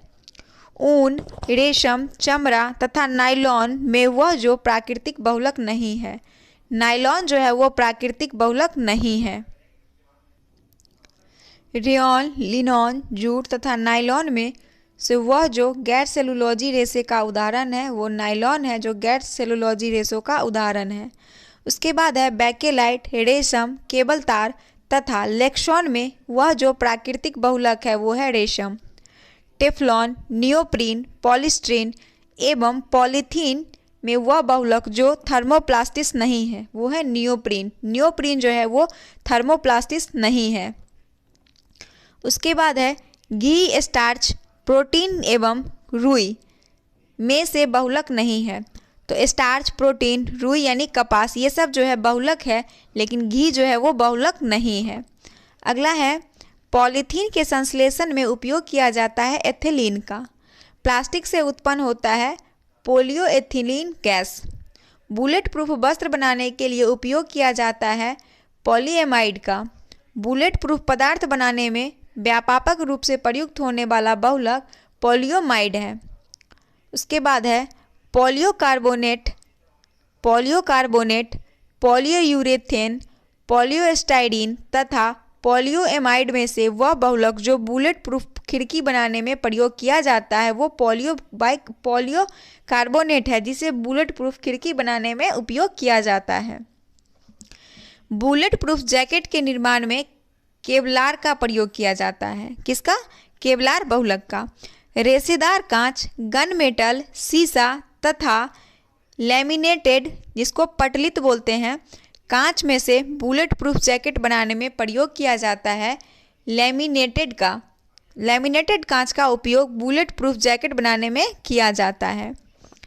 केबल तार, गिल प्लाट तथा लेक्सॉन में वह बहुलक जिनका प्रयोग बुलेट प्रूफ वस्तु बनाने में किया जाता है वो है केवलार तथा लेक्सॉन का। उसके बाद है निम्नलिखित कथनों पर विचार कीजिए। कथन दिया है टेफ्लॉन तथा डेक्रॉन बहुलक है, बिल्कुल बहुलक है। नियोप्रीन संश्लेषित रबर है, हाँ संश्लेषित रबर है। पॉलीथीन पॉलीओएथिलीन का बहुलक है, हाँ है। प्राकृतिक रबर क्लोरोप्रीन है, ये गलत है। तो इसका सही आंसर 1, 2 और 3 हो जाएगा। उसके बाद है ना चिपकने वाली कढ़ाई, यानी जो नॉन स्टिक फ्राइंग कढ़ाई होता है उसके निर्माण में टेफ्लॉन का प्रयोग किया जाता है। टेफ्लॉन फ्लोरोकार्बन का बना होता है। टेफ्लॉन का सामान्य नाम पॉलीटेट्राफ्लोरोएथिलीन है। पॉलीटेट्राफ्लोरोएथिलीन है टेफ्लॉन का सामान्य नाम। टेफ्लॉन का बहुलक टेट्राफ्लोरोएथिलीन का है। बर्तन को चमकीला बनाने के लिए उपयोग किया जाता है जिंक ऑक्साइड का। जिंक ऑक्साइड का बर्तन को चमकीला बनाने में उपयोग किया जाता है। नायलॉन, टेफ्लॉन, क्रेपोलैक्टम तथा पॉलीस्टाइन में से पॉलीमर नहीं है, वो है कैप्रोलैक्टम। ये जो है एक पॉलीमर नहीं है। फाइब्रोइन, लेक्सॉन, नियोप्रीन और टेफ्लॉन में से कृत्रिम पदार्थ नहीं है फाइब्रोन। फाइब्रोन जो है वो एक कृत्रिम नहीं है। उसके बाद है फिनॉल का प्रयोग किया जाता है। तो बेकेलाइट के निर्माण में फिनॉल का प्रयोग किया जाता है। बेकेलाइट बना होता है फिनॉल तथा फॉर्मल्डिहाइड के संघनन से। बेकेलाइट फिनॉल तथा फॉर्मल्डिहाइड के संघनन से बना होता है। सेलुलोज, स्टार्च, प्रोटीन तथा पीवीसी में से वह बहुलक जिसे जैव निम्नीकृत नहीं किया जा सकता है वो है पीवीसी। अगला देखते हैं। अब है कार्बोनिक अम्ल। कथन दिया हुआ है कि फॉर्मिक एसिड एसिटिक एसिड से अधिक तेज अम्ल है। हाँ, फॉर्मिक एसिड जो है वह एसिटिक एसिड से अधिक तेज अम्ल होती है और फॉर्मिक एसिड ऑर्गेनिक एसिड है। तो फॉर्मिक एसिड एक ऑर्गेनिक एसिड है, लेकिन यहाँ ए जो है आर दोनों सही है, लेकिन आर जो है ए का सही स्पष्टीकरण नहीं है। उसके बाद है लंबे समय तक कठोर शारीरिक कार्य के पश्चात मांसपेशियों में थकान अनुभव होने का कारण लैक्टिक एसिड का संचय है। नींबू खट्टा होता है साइट्रिक अम्ल के कारण। उसके बाद है सूची 1 सूची 2 को मिलान करना है।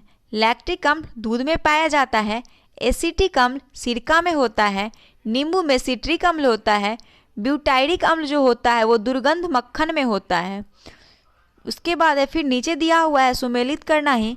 स्क्रबी अम्ल नींबू का है, मल्टोस माल्ट, लैक्टिक अम्ल दही, फॉर्मिक अम्ल लाल चींटी। सही सुमेलित है अचार एसिटिक अम्ल, खट्टा दूध लैक्टिक अम्ल, सेब में मौलिक अम्ल होता है और शीतल पेय एवं सोडा वाटर में कार्बोनिक अम्ल होता है। अंगूर में प्रचुर मात्रा में पाए जाने वाला ऑर्गेनिक अम्ल टार्टेरिक अम्ल है और इमली में भी यही होता है। टार्टेरिक अम्ल इमली में भी होता है। अंगूर, इमली, केला में प्रचुर मात्रा में विद्वान टार्टेरिक अम्ल होता है। फोटोग्राफी में प्रयोग किया जाता है ऑक्जेलिक अम्ल का। ऑक्जेलिक अम्ल का फोटोग्राफी में प्रयोग किया जाता है। बेकिंग पाउडर के निर्माण में टार्टेरिक अम्ल का प्रयोग किया जाता है। सिरका एक जलीय घोल है एसिटिक अम्ल का। सिरका एक जलीय घोल है एसिटिक अम्ल का। सिरके का रासायनिक नाम एसिटिक अम्ल है। सिरके का रासायनिक नाम एसिटिक अम्ल है। उसके बाद है सत्य कथन है। गन्ने के रस को किण्वित करने पर सिरका बनता है।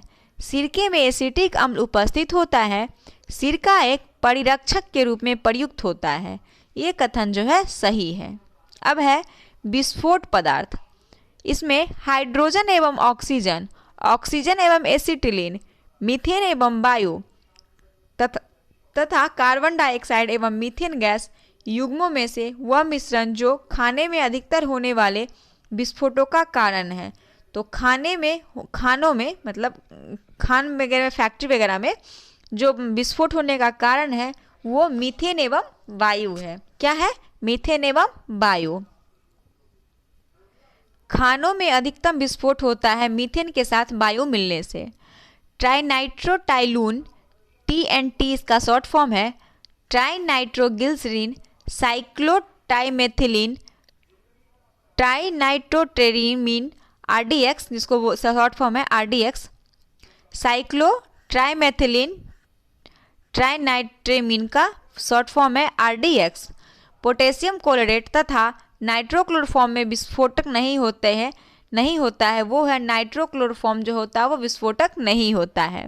नाइट्रोक्लोरोफॉर्म विस्फोटक नहीं होता है। अब है TNG, TNP, TNA तथा TNT में वह जो विस्फोट जिसका नाम नोबेल तेल है वो है TNG, ट्राइनाइट्रोग्लिसरीन। यह जो है विस्फोटक नोबेल तेल है। उसके बाद है RDX आविष्कृत हुआ है हैनिंग द्वारा। RDX का आविष्कार किसने किया था? हैनिंग ने। सत्य कथन है। RDX एक विस्फोट है, बिल्कुल सही। RDX का अन्य नाम साइक्लोनाइट है। साइक्लोनाइट RDX का एक नाम है। Phosphorus dichloride, mercuric oxide, graphite तथा नाइट्रोग्लिसरीन में वह जिसे विस्फोट की तरह से प्रयोग किया जाता है वो नाइट्रोग्लिसरीन है। नाइट्रोग्लिसरीन एक आवश्यक संघटक के रूप में नहीं पाया जाता है एमाटोल में। नाइट्रोग्लिसरीन एक आवश्यक संघटक के रूप में एमाटोल में नहीं पाया जाता है। डायनामाइट के निर्माण में प्रयुक्त होने वाला रसायन ग्लाइसेरॉल ट्राइनाइट्रेट है। ग्लिसरॉल, मेथेनॉल, यूरिया तथा ऑक्सैलिक एसिड में विस्फोट के उत्पादन में उपयोग किया जाता है ग्लिसरॉल का। अब है ईंधन। कोल गैस, टार, कोक तथा पेट्रोलियम में से प्राकृतिक ईंधन कौन है? पेट्रोलियम जो है वो प्राकृतिक ईंधन है। उसके बाद है कोयला, पेट्रोल, प्राकृतिक गैस तथा डीजल जीवाश्म ईंधनों में से स्वच्छतम ईंधन प्राकृतिक गैस जो है वो स्वच्छतम ईंधन है। अल्कोहल, ईथर, वाटर गैस आदि प्राकृतिक गैस में से जीवाश्म ईंधन प्राकृतिक गैस है। अल्कोहल, ईथर, वाटर गैस तथा प्राकृतिक गैस में से जीवाश्म ईंधन जो है वो प्राकृतिक गैस एक जीवाश्म ईंधन है। प्राकृतिक गैस का प्रमुख घटक मीथेन है। प्राकृतिक गैस का मुख्य घटक कौन सा है? मीथेन है। उसके बाद है कोयले की राख में आर्सेनिक, सीसा और पारद अंतर्विष्ट होते हैं। कोयला संचालित विद्युत संयंत्र पर्यावरण में सल्फर डाइऑक्साइड और नाइट्रोजन के ऑक्साइड उत्सर्जित करते हैं। भारतीय कोयले में राख की अधिक मात्रा पाई जाती है।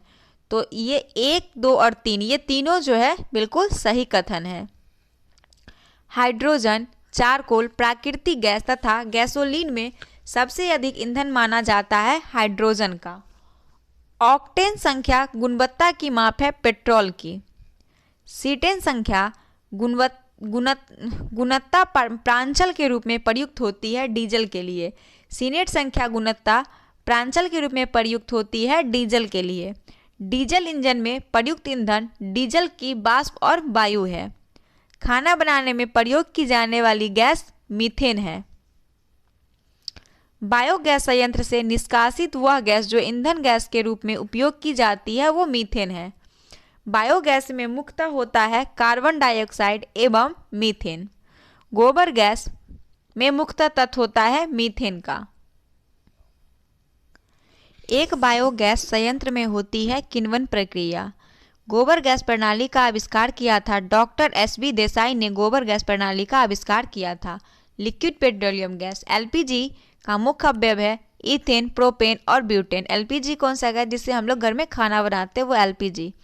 उसके बाद है तरलीकृत पेट्रोलियम। LPG का मुख्य आधार घटक ब्यूटेन है। घरेलू ईंधन के रूप में प्रयुक्त ईंधन गैस एक मिश्रण है ब्यूटेन और प्रोपेन का। उसके बाद है सही सुमेलन कीजिए। तो CNG मीथेन और ईथेन से, LPG में ब्यूटेन प्रोपेन होता है। कोल गैस में hydrogen, methane, carbon dioxide carbon monoxide होता है। कोल गैस में हाइड्रोजन, मीथेन और कार्बन मोनोऑक्साइड होता है। वाटर गैस में कार्बन मोनोऑक्साइड और हाइड्रोजन होता है। कथन दिया है कि तरलीकृत पेट्रोलियम गैस का प्रमुख घटक मीथेन होता है। तो ये जो है सही है। तरलीकृत पेट्रोलियम गैस का प्रमुख घटक मीथेन होता है। उसके बाद दिया है आड़ में कि मीथेन घरों तथा कारखानों में जलाने के लिए सीधे प्रयोग में लाई जा सकती है जहां पाइपलाइनों से उपलब्ध कराई जा सकती है। तो ये ऐसा नहीं है, ये गलत है। घरेलू LPG सिलेंडरों में दाब मापक नहीं प्रदान किए जाते हैं क्योंकि ये LPG सिलेंडरों में गैस की मात्रा को प्रदर्शित नहीं कर सकते हैं। सिलेंडरों में भरकर खाना पकाने वाली गैस की आपूर्ति तरल रूप में की जाती है। CNG कंप्रेस्ड नेचुरल गैस है। स्वचालित वाहनों में प्रदूषण नियंत्रित हेतु प्रयुक्त CNG में मुख्यतः उपस्थित होता है मीथेन CH4। निम्नलिखित कथनों पर विचार कीजिए। द्रवित प्राकृतिक गैस को अत्यधिक शीत, ताप तथा उच्च दाब में द्रवित किया जाता है जिसमें विशेष रूप से अभिकल्पित पात्रों में उसका संग्रहण अथवा परिवहन सुसाध्य हो सके। दूसरा है भारत में प्रथम LNG टर्मिनल हासन में निर्मित है। द्रवित पेट्रोलियम गैस से प्राकृतिक गैस द्रवों का पृथक्करण किया जाता है और ईंधन प्रोपेन, ब्यूटेन तथा प्राकृतिक गैसोलीन सम्मिलित है। तो इसका सही आंसर हो जाएगा ऑप्शन नंबर ए, केवल एक जो है ये सही है। अगला है गैसोहॉल। गैसोहॉल जो है एथिल, अल्कोहल और पेट्रोल के मिलने से गैसोहॉल बनता है। गैसोहॉल का मिश्रण गैसोलीन और एथेनॉल का है। निम्नलिखित कथनों पर फिर विचार करना है। कथन दिया हुआ है कि कोयला, पेट्रोलियम, प्राकृतिक गैस जीवाश्म ईंधन है, तो है जीवाश्म ईंधन ये तीनों है, कोयला, पेट्रोलियम और प्राकृतिक गैस। गैसोहॉल बेंजीन तथा अल्कोहल का मिश्रण है। भूतापीय ऊर्जा का अपारंपरिक ऊर्जा स्रोत है, सही है। गोबर गैस में मुख्यतः मीथेन होती है, बिल्कुल सही है। चारों स्टेटमेंट सही है। अगला देखते हैं। कार के इंजनों के नॉकिंग से बचने के लिए प्रयोग किया जाता है टेट्रा एथिल लेड का। Tetra ethyl ethyl lead petrol में मिलाया जाता है। इसकी एंटी नॉकिंग रेटिंग यानी कि अपर स्फोटन दर को बढ़ाने के लिए। ऑटोमोबाइल इंजनों में प्रतिहिम के रूप में प्रयोग किया जाता है एथिलीन ग्लाइकॉल को। भारी वाहन में डीजल का उपयोग किया जाता है। उच्च क्षमता और आर्थिक बचत के लिए भारी वाहन में डीजल का प्रयोग किया जाता है। मोटर कारों के अपेक्षाकृत नए मॉडल निम्नलिखित विशिष्टताओं पर विचार कीजिए। विशिष्टता पढ़ते हैं, इसे छोटा करते थोड़ा सा। पहला है रेडियल टायर, उसके बाद शुभ्रग्राही ढांचा, बहुबिंदु ईंधन अंतक्षेप, उत्प्रेरक परिवर्तक रेचक सहित। इन सभी विशिष्टताओं जो मोटर कारों के अपेक्षाकृत नए मॉडलों को अधिक ईंधन दक्ष बनाती है वो है 1, 3 और 4।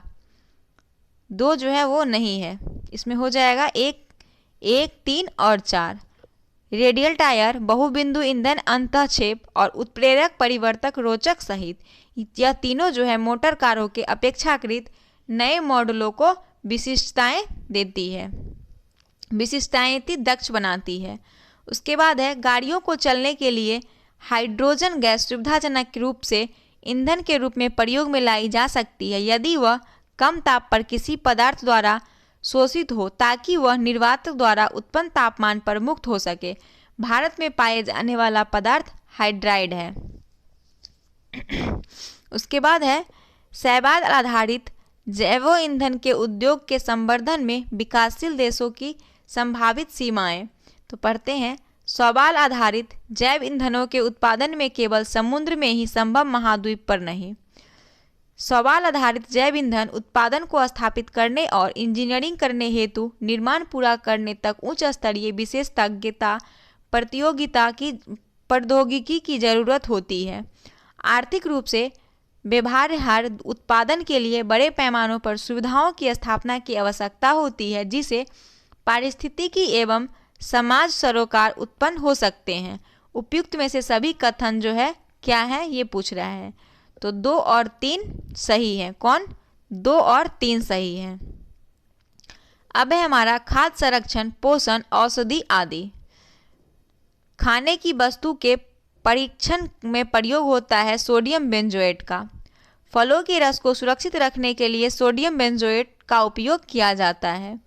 सोडियम कार्बोनेट, एसिटिल बेंजोइक अम्ल तथा सोडियम क्लोराइड में खाद्य पदार्थ के परीक्षण हेतु प्रयुक्त होता है बेंजोइक अम्ल का।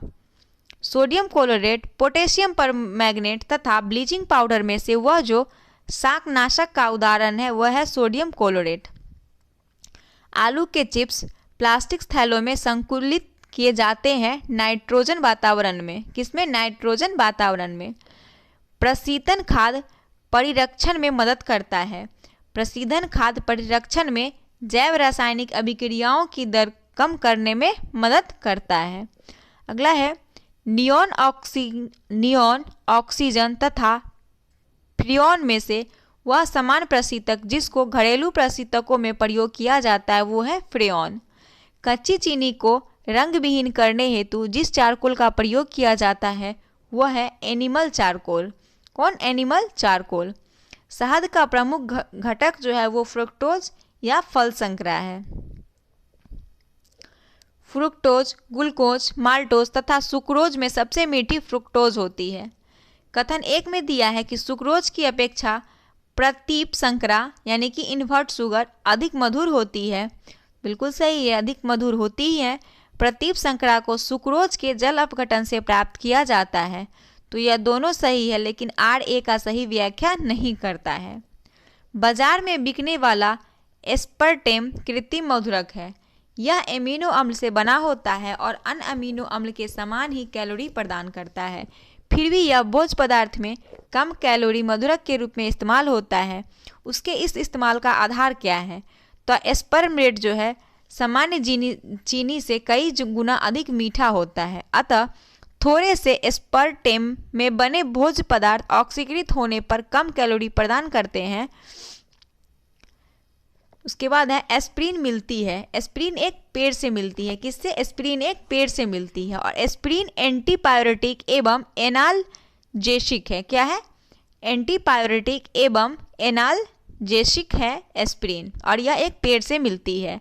शांति कारक औषधि के रूप में प्रयुक्त होता है पोटेशियम ब्रोमाइड का, शांति कारक औषधि के रूप में। रक्त के हीमोग्लोबिन के साथ अनुक्रमणीय संश्लिष्ट बनता है कार्बन मोनोऑक्साइड रक्त के साथ। दूध उदाहरण है एक इमल्सन का। किसका? इमल्सन यानी पायस का। दूध एक उदाहरण है किसका? पायस का। दूध, खून, आइसक्रीम और शहद में से कोलाइड नहीं है, तो शहद जो है वो कोलाइड नहीं है। दूध को एक रूप होमोजिनाइज किया जाता है इसके वसा कणों के सेंट्रीफ्यूज की सहायता से सूक्ष्म आकार में बदलकर इसे एक रूप किया जाता है। उसके बाद है खुले में कुछ देर रखा दूध खट्टा हो जाता है लैक्टिक अम्ल के कारण। वह अम्ल जो दूध से दही बनने के दौरान बनता है वो लैक्टिक अम्ल होता है। प्राचीन काल से दही जमाने की प्रक्रिया में जिस जीव की आवश्यकता होती है वह है जीवाणु। लौंग में पाया जाने वाला सारभूत तेल यानी प्रमुख घटक यूजेनॉल है। आम, पपीता, अमरूद और कत्थे में जेली बनाने हेतु सर्वाधिक उपयुक्त फल अमरूद है। कार्बनिक खाद हमारे लिए बेहतर माने जाते हैं क्योंकि वो बिना कृत्रिम खादों एवं कीटनाशकों के उपयोग किए उगाए जाते हैं। कार्बनिक खाद। अब है अपमार्जक। वे तत्व जो मानव पसीने के माध्यम से उत्सर्जित करते हैं वो है sodium, potassium, calcium, magnesium, zinc, iron. यह तत्व जो है मानव पसीने के रूप में उत्सर्जित करते हैं। वनस्पति तेल, मेबलिन तेल, किरोसिन तेल और कटिंग तेल में से साबुन बनाने में प्रयोग होता है वनस्पति तेल का। साबुन ग्रीस को हटाता है पाइसीकरण द्वारा। कार्बोनेट, बाइकार्बोनेट, बिस्मपेंट और सल्फोनेट में सबसे कपड़े साफ करने में प्रयोग होने वाला डिटर्जेंट सल्फोनेट है। अपमार्जक है शोधन अभिकर्ता। अपमार्जक यानी डिटर्जेंट क्या है? शोधन अभिकर्ता है। कथन में दिया है कि अपमार्जक मैले कपड़ों से सफलतापूर्वक तेल एवं गर्द निकाल देता है। अपमार्जक जल का पृष्ठ तनाव बढ़ा देता है। तो ए सही है और आर जो है ये गलत है। कृत्रिम प्रलक्षण कठोर जल में अधिक झाग बना सकते हैं, ये सही है। कृत्रिम प्रक्षालक कठोर जल के साथ कैल्शियम और मैग्नीशियम में घुलनशील लवण बनाते हैं, ये भी सही है, लेकिन आर जो है ए का स्पष्टीकरण सही नहीं है। नहीं, आर ए का सही स्पष्टीकरण है ये कह रहे हैं। उसके बाद है निम्नलिखित कथनों पर विचार कीजिए। कपड़े धोने के चूर्ण में अपमार्जक में सोडियम सल्फेट तथा सोडियम सिलिकेट इसलिए मिश्रित किए जाते हैं कि चूर्ण शुष्क रहे और चूर्ण की क्षारीयता बनी रहे। तो यह दोनों जो है सही है। कपड़े धोने के चूर्ण में अपमार्जक और सोडियम सल्फेट तथा सोडियम सिलिकेट मिलाया जाता है ताकि चूर्ण शुष्क रहे और चूर्ण की क्षारीयता बनी रहे। अब है उर्वरक। उर्वरक में दिया हुआ है कि पौधे की फास्फोरस आवश्यकताओं की पूर्ति के लिए रासायनिक उर्वरक की आवश्यक है, सही है। 1 मीट्रिक टन जैव खाद मुश्किल से 2 से 3 किलो फास्फोरस की आपूर्ति करती है। तो यह दोनों जो है सही है और RA का स्पष्टीकरण भी है। गेहूं की खेती के लिए प्रयोग करते हैं नाइट्रोजन उर्वरक का। नत्रजन यानी नाइट्रोजन, हाइड्रोजन, क्लोरीन और फास्फोरस में से वह तत्व जो उर्वरक उपलब्ध नहीं कराते हैं वो है हाइड्रोजन।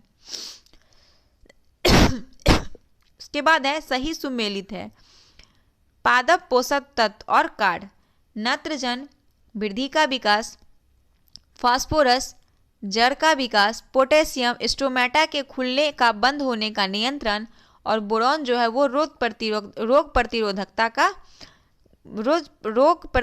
को बनाती है। उसके बाद है urea, ammonia sulphate, ammonium nitrate और कैल्शियम अमोनियम नाइट्रेट में से वह उर्वरक जो मृदा में सर्वाधिक अम्ल छोड़ता है वो है अमोनियम सल्फेट। मृदा में सर्वाधिक अम्ल छोड़ता है अमोनियम सल्फेट। यूरिया एक नाइट्रोजन युक्त कार्बनिक यौगिक है। यूरिया एक नाइट्रोजन युक्त कार्बनिक यौगिक है। यूरिया में नाइट्रोजन का प्रतिशत लगभग 46.7% होता है। यूरिया में कार्बन, हाइड्रोजन, नाइट्रोजन और ऑक्सीजन होता है। यूरिया में नाइट्रोजन पाया जाता है एमाइड के रूप में। Ammonia sulphate, urea, di ammonium phosphate तथा अमोनियम क्लोराइड में से वह उर्वरक जो 20 डिग्री सेल्सियस पर जल में अपेक्षाकृत अधिक घुलनशील होता है वो है यूरिया। उसके बाद है भारत में रासायनिक उर्वरकों के संदर्भ में निम्नलिखित कथनों पर विचार कीजिए। तो वर्तमान में रासायनिक उर्वरकों का खुदरा मूल्य बाजार संचालित है और यह सरकार द्वारा नियंत्रित है। दूसरा में दिया है कि अमोनिया जो यूरिया बनाने में काम आता है वह प्राकृतिक गैस से उत्पन्न होता है। ये भी दो सही है। उसके बाद है सल्फर जो फास्फोरिक अम्ल उर्वरक के लिए कच्चा माल व तेल सोदा कारखाना का उत्पाद करता है। तो ये भी सही है।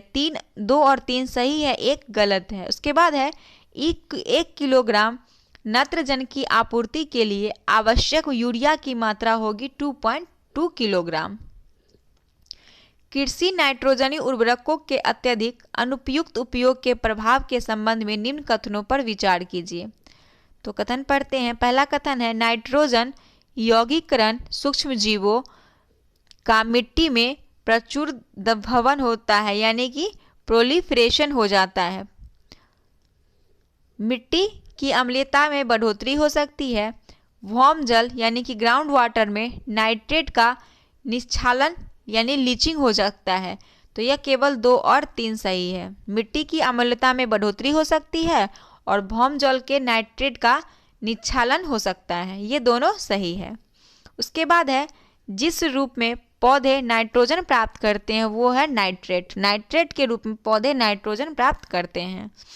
यूरिया उर्वरक के उत्पादन में उपयोग किया जाता है कार्बन डाइऑक्साइड और अमोनिया का।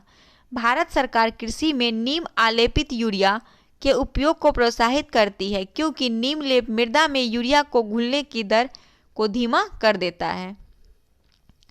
DAP में फास्फोरस यानी P2O5 तथा नाइट्रोजन पाई जाती है। 18% नाइट्रोजन और 46% DAP फास्फोरस पाई जाती है। यूरिया, कैम, अमोनियम सल्फेट और NPK में मिश्रित उर्वरकों हैं NPK। Urea sulphate, super phosphate तथा पोटेशियम नाइट्रेट में से रासायनिक उर्वरक जो नहीं है वो है सोडियम सल्फेट। फसलों में पर्णीय छिड़काव के लिए सबसे उपयुक्त एवं प्रचलित उर्वरक यूरिया है। ह्यूमस का उदाहरण जैविक कोलाइड है। ह्यूमस का उदाहरण जैविक कोलाइड है। आलू, गन्ना, सनई और चना में से हरी खाद के लिए सबसे उपयुक्त फसल सनई है।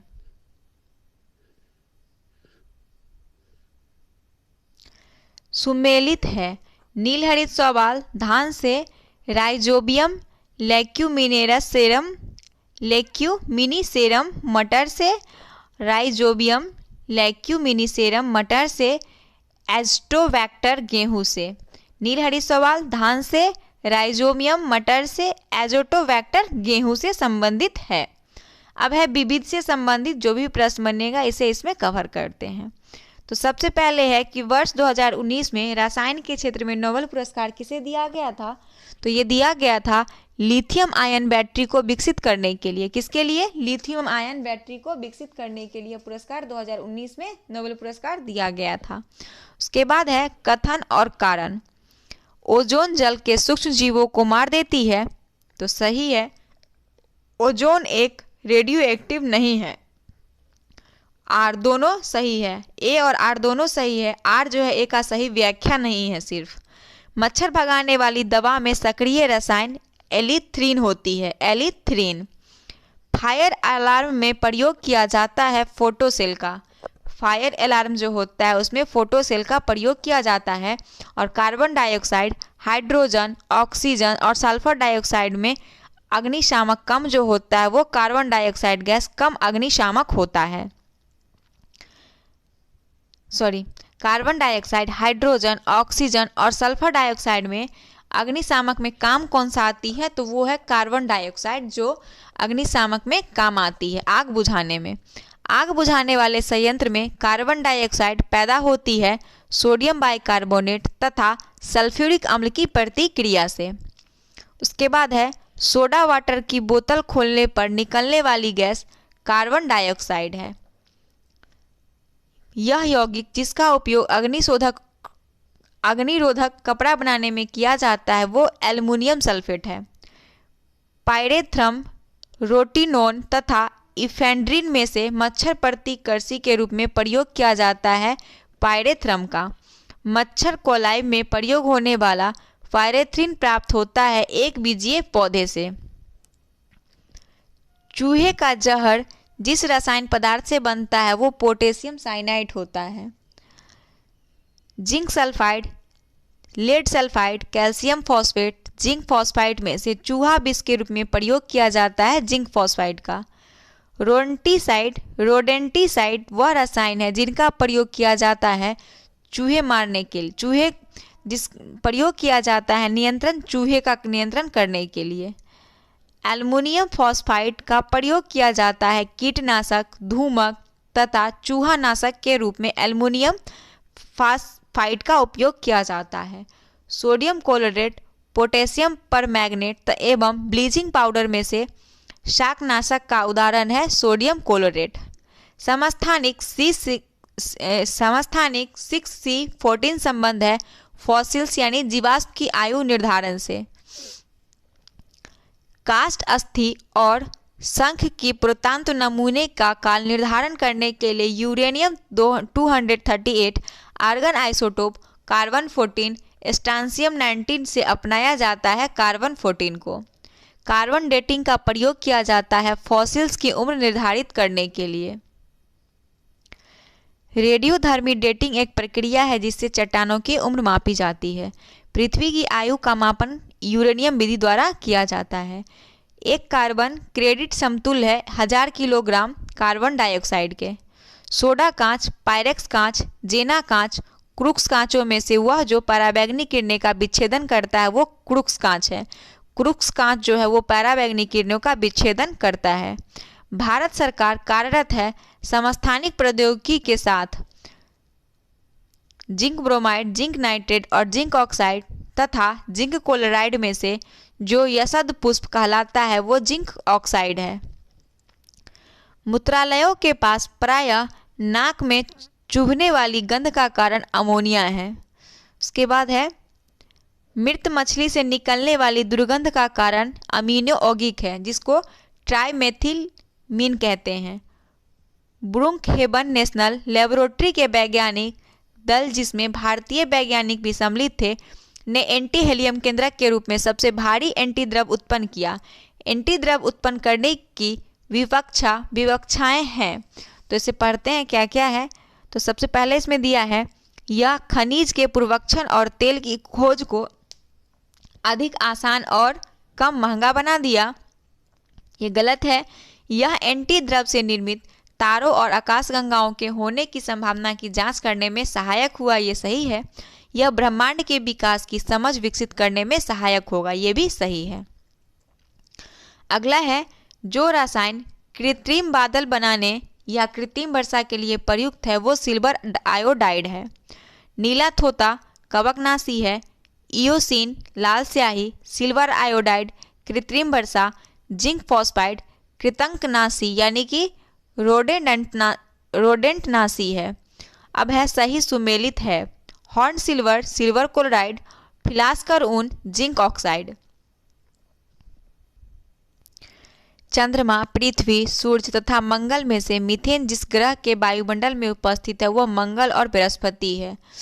उसके बाद है सुमेलित है लोहा जो है हीमोग्लोबिन में होता है, सीसा संचायक बैटरी में, चांदी फोटोग्राफी में, तांबा तरित चालक से संबंधित है, मार्फिन एनाल्जेसिक, सोडियम किरोसिन तेल से संबंधित है।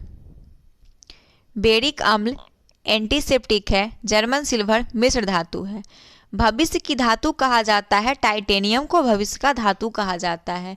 आतिशबाजी में मैग्नीशियम का उपयोग किया जाता है, परमाणु बम में यूरेनियम का उपयोग किया जाता है, इलेक्ट्रिक बल्ब में टंगस्टन का उपयोग किया जाता है और गैल्वेनिक क्रम में जिंक का उपयोग किया जाता है। रासायनिक दृष्टि से सिंदूर है मर्क्यूरिक सल्फाइड। पेट्रोल, बेंजीन तथा अल्कोहल में से शुष्क धुलाई में प्रयोग किया जाता है, तीनों का प्रयोग किया जाता है, पेट्रोल का, बेंजीन का और अल्कोहल का। लाल स्याही बना होता है इयोसिन से। नीला, लाल, हरा, काला रंग जो सोडियम क्रोमेट द्वारा आपूर्ति होता है वो लाल होता है। सही सुमेलित है एसीटोन नाखून पॉलिश अपसारक से, कार्बन टेट्राक्लोराइड अग्निशामक, हाइड्रोजन पैराऑक्साइड घाव की मरहम की पट्टी, द्रव अमोनिया प्रशीतक के रूप में, केपलार संश्लेषित रेशा, टेक्सॉल कैंसर रोधी दवा, जिंक फॉस्फाइड रोडेंटनाशी, नाइट्रोसेलुलोस विस्फोटक के रूप में। पोटेशियम क्लोरेट माचिस में उपयोग किया जाता है। मैग्नीशियम डाइऑक्साइड का शुष्क सेल में उपयोग किया जाता है। सल्फ्यूरिक एसिड का संचालक सेल में और यूरेनियम का उपयोग परमाणु बम में किया जाता है। ग्रेफाइट, फॉस्फोरस, सिलिकॉन और सोडियम में से माचिस बनाने में प्रयोग फॉस्फोरस का किया जाता है। दिया सलाई के निर्माण में लाल फॉस्फोरस का उपयोग किया जाता है। वह तत्व जिसको वायु तथा अंधेरे में रखा जाता है तो स्वतः दीप्त हो जाता है वो श्वेत फॉस्फोरस है। कार्बन नैनो ट्यूब्स बनाई जाती है सुमियो आइजीमा ने कार्बन नैनो ट्यूब्स बनाई। उसके बाद है भारत में निम्न तापीय उष्मीय विवलीकरण सिद्धांत पर आधारित प्रतिदिन 1 लाख लीटर लवण जल उत्पादन के लिए प्रथम विवलीकरण संयंत्र प्रारंभ की गई थी कवरत्ती में। भारत में जल विवलीकरण संयंत्र स्थित है लक्षद्वीप एवं चेन्नई में। क्षारीय भूमि सुधारक के रूप में कैल्शियम सल्फेट का उपयोग किया जाता है। इंडेफिक, क्लाइमेटिक, बायोटिक तथा टोपोग्राफी में से मृदा संबंधित है इंडेफिक से। पौधे की वृद्धि के संबंध में पोटेशियम, जिंक, बोरॉन, क्लोरीन में से माइक्रोन्यूट्रिएंट है पोटेशियम। द्रवित ऑक्सीजन या द्रवित हाइड्रोजन को औद्योगिक स्तर पर प्राप्त करने में प्रयुक्त प्रौद्योगिकी कहलाती है क्रायोजेनिक्स। उसके बाद है ध्रुमपद युद्ध में छिपने एवं शत्रु को छलने के लिए प्रयोग में लाए जाते हैं। ध्रुमपद बने होते हैं टाइटेनियम ऑक्साइड के अति सूक्ष्म कणों के कोलाइडी प्रकीर्ण से बने होता है। अब है विकास का सिद्धांत प्रतिपादित किया था चार्ल्स डार्विन ने। सही है जब दो हल्के नाभिक परस्पर संयुक्त होकर एक भारी तत्व का नाभिक संरचना बनाते हैं तो इस प्रक्रिया को नाभिकीय संलयन कहते हैं। ड्राई आइस ठोस कार्बन डाइऑक्साइड होता है। सही है ड्राई आइस जो होता है वो क्या होता है ठोस कार्बन डाइऑक्साइड ही होता है। और टेलीफोन का खोज ग्राहम बेल ने किया था। ये चारों कथन सही है। शुष्क सेल यानी बैटरी विद्युत अपघटन इलेक्ट्रोलाइट्स के रूप में प्रयोग किया जाता है अमोनिया क्लोराइड और जिंक क्लोराइड का। अब कथन और कारक है। एक शुष्क सेल आवेशित नहीं की जा सकती है और शुष्क सेल में होने वाली अभिक्रिया उत्क्रमणीय होती है। ए सही है और आर जो है वो गलत है। एक सूखी सेल में रासायनिक ऊर्जा पाई जाती है। सोडियम सल्फेट, नाइट्रिक अम्ल, सल्फ्यूरिक अम्ल तथा पोटेशियम नाइट्रेट विद्युत अपघटनों के विलयन में से कार की बैटरी में प्रयोग किया जाता है सल्फ्यूरिक अम्ल का। अम्ल जिसका उपयोग कार बैटरियों में किया जाता है वो है सल्फ्यूरिक अम्ल। टॉर्च लाइट, विद्युत क्षारक, सेबर आदि साधनों में सामान्यतः प्रयुक्त आवश्यक बैटरियों में इलेक्ट्रोड के रूप में प्रयुक्त होता है निकेल और कैडमियम का। उसके बाद है सुमेलित है फ्रेयॉन प्रशीतक के रूप में, tetraethyl lead anti knock agent के रूप में, बेंजीन हेक्साक्लोराइड कीटनाशी, कार्बन टेट्राक्लोराइड अग्निशामक। एस्पार्टम कृत्रिम मधुरक है, नियोप्रीन संश्लेषित रबर है। उसके बाद बेनाड्रिल, ये जो है प्रतिहिस्टामीन है, क्या है, प्रतिहिस्टामीन है बेनाड्रिल। उसके बाद है पोटेशियम ब्रोमाइड, फोटोग्राफी में इसका यूज किया जाता है। पोटेशियम नाइट्रेट का बारूद में, पोटेशियम सल्फेट उर्वरक में और मोनोपोटेशियम टार्ट्रेट बेकरी में।